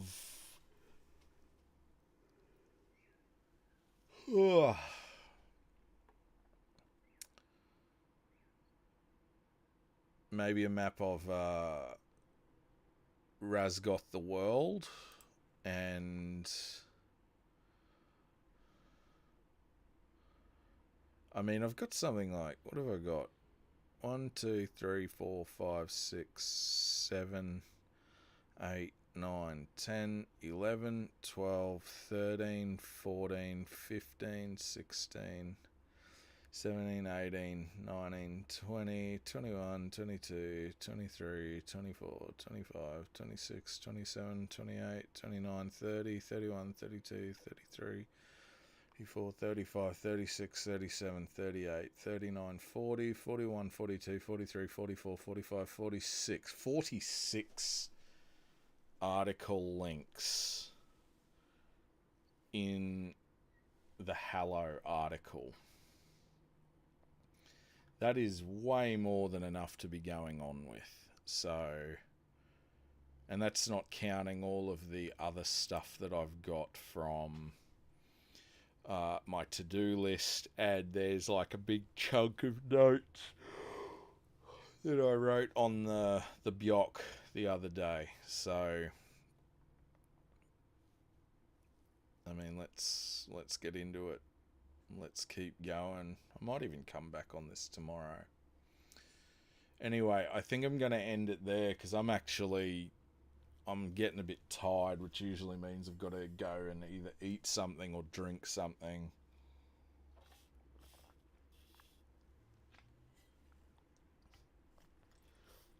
And I might come back to this a little bit later.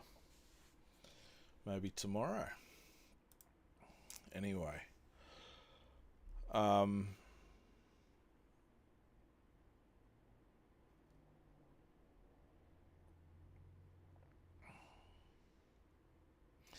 Yeah, I might come back and do a bit of mapping or something. Like I say, I think those three things are timeline, a calendar, and a map. I think once you've got those three, I mean, those are kind of the big picture things, and then we can drill down into some of these smaller things. But we'll have the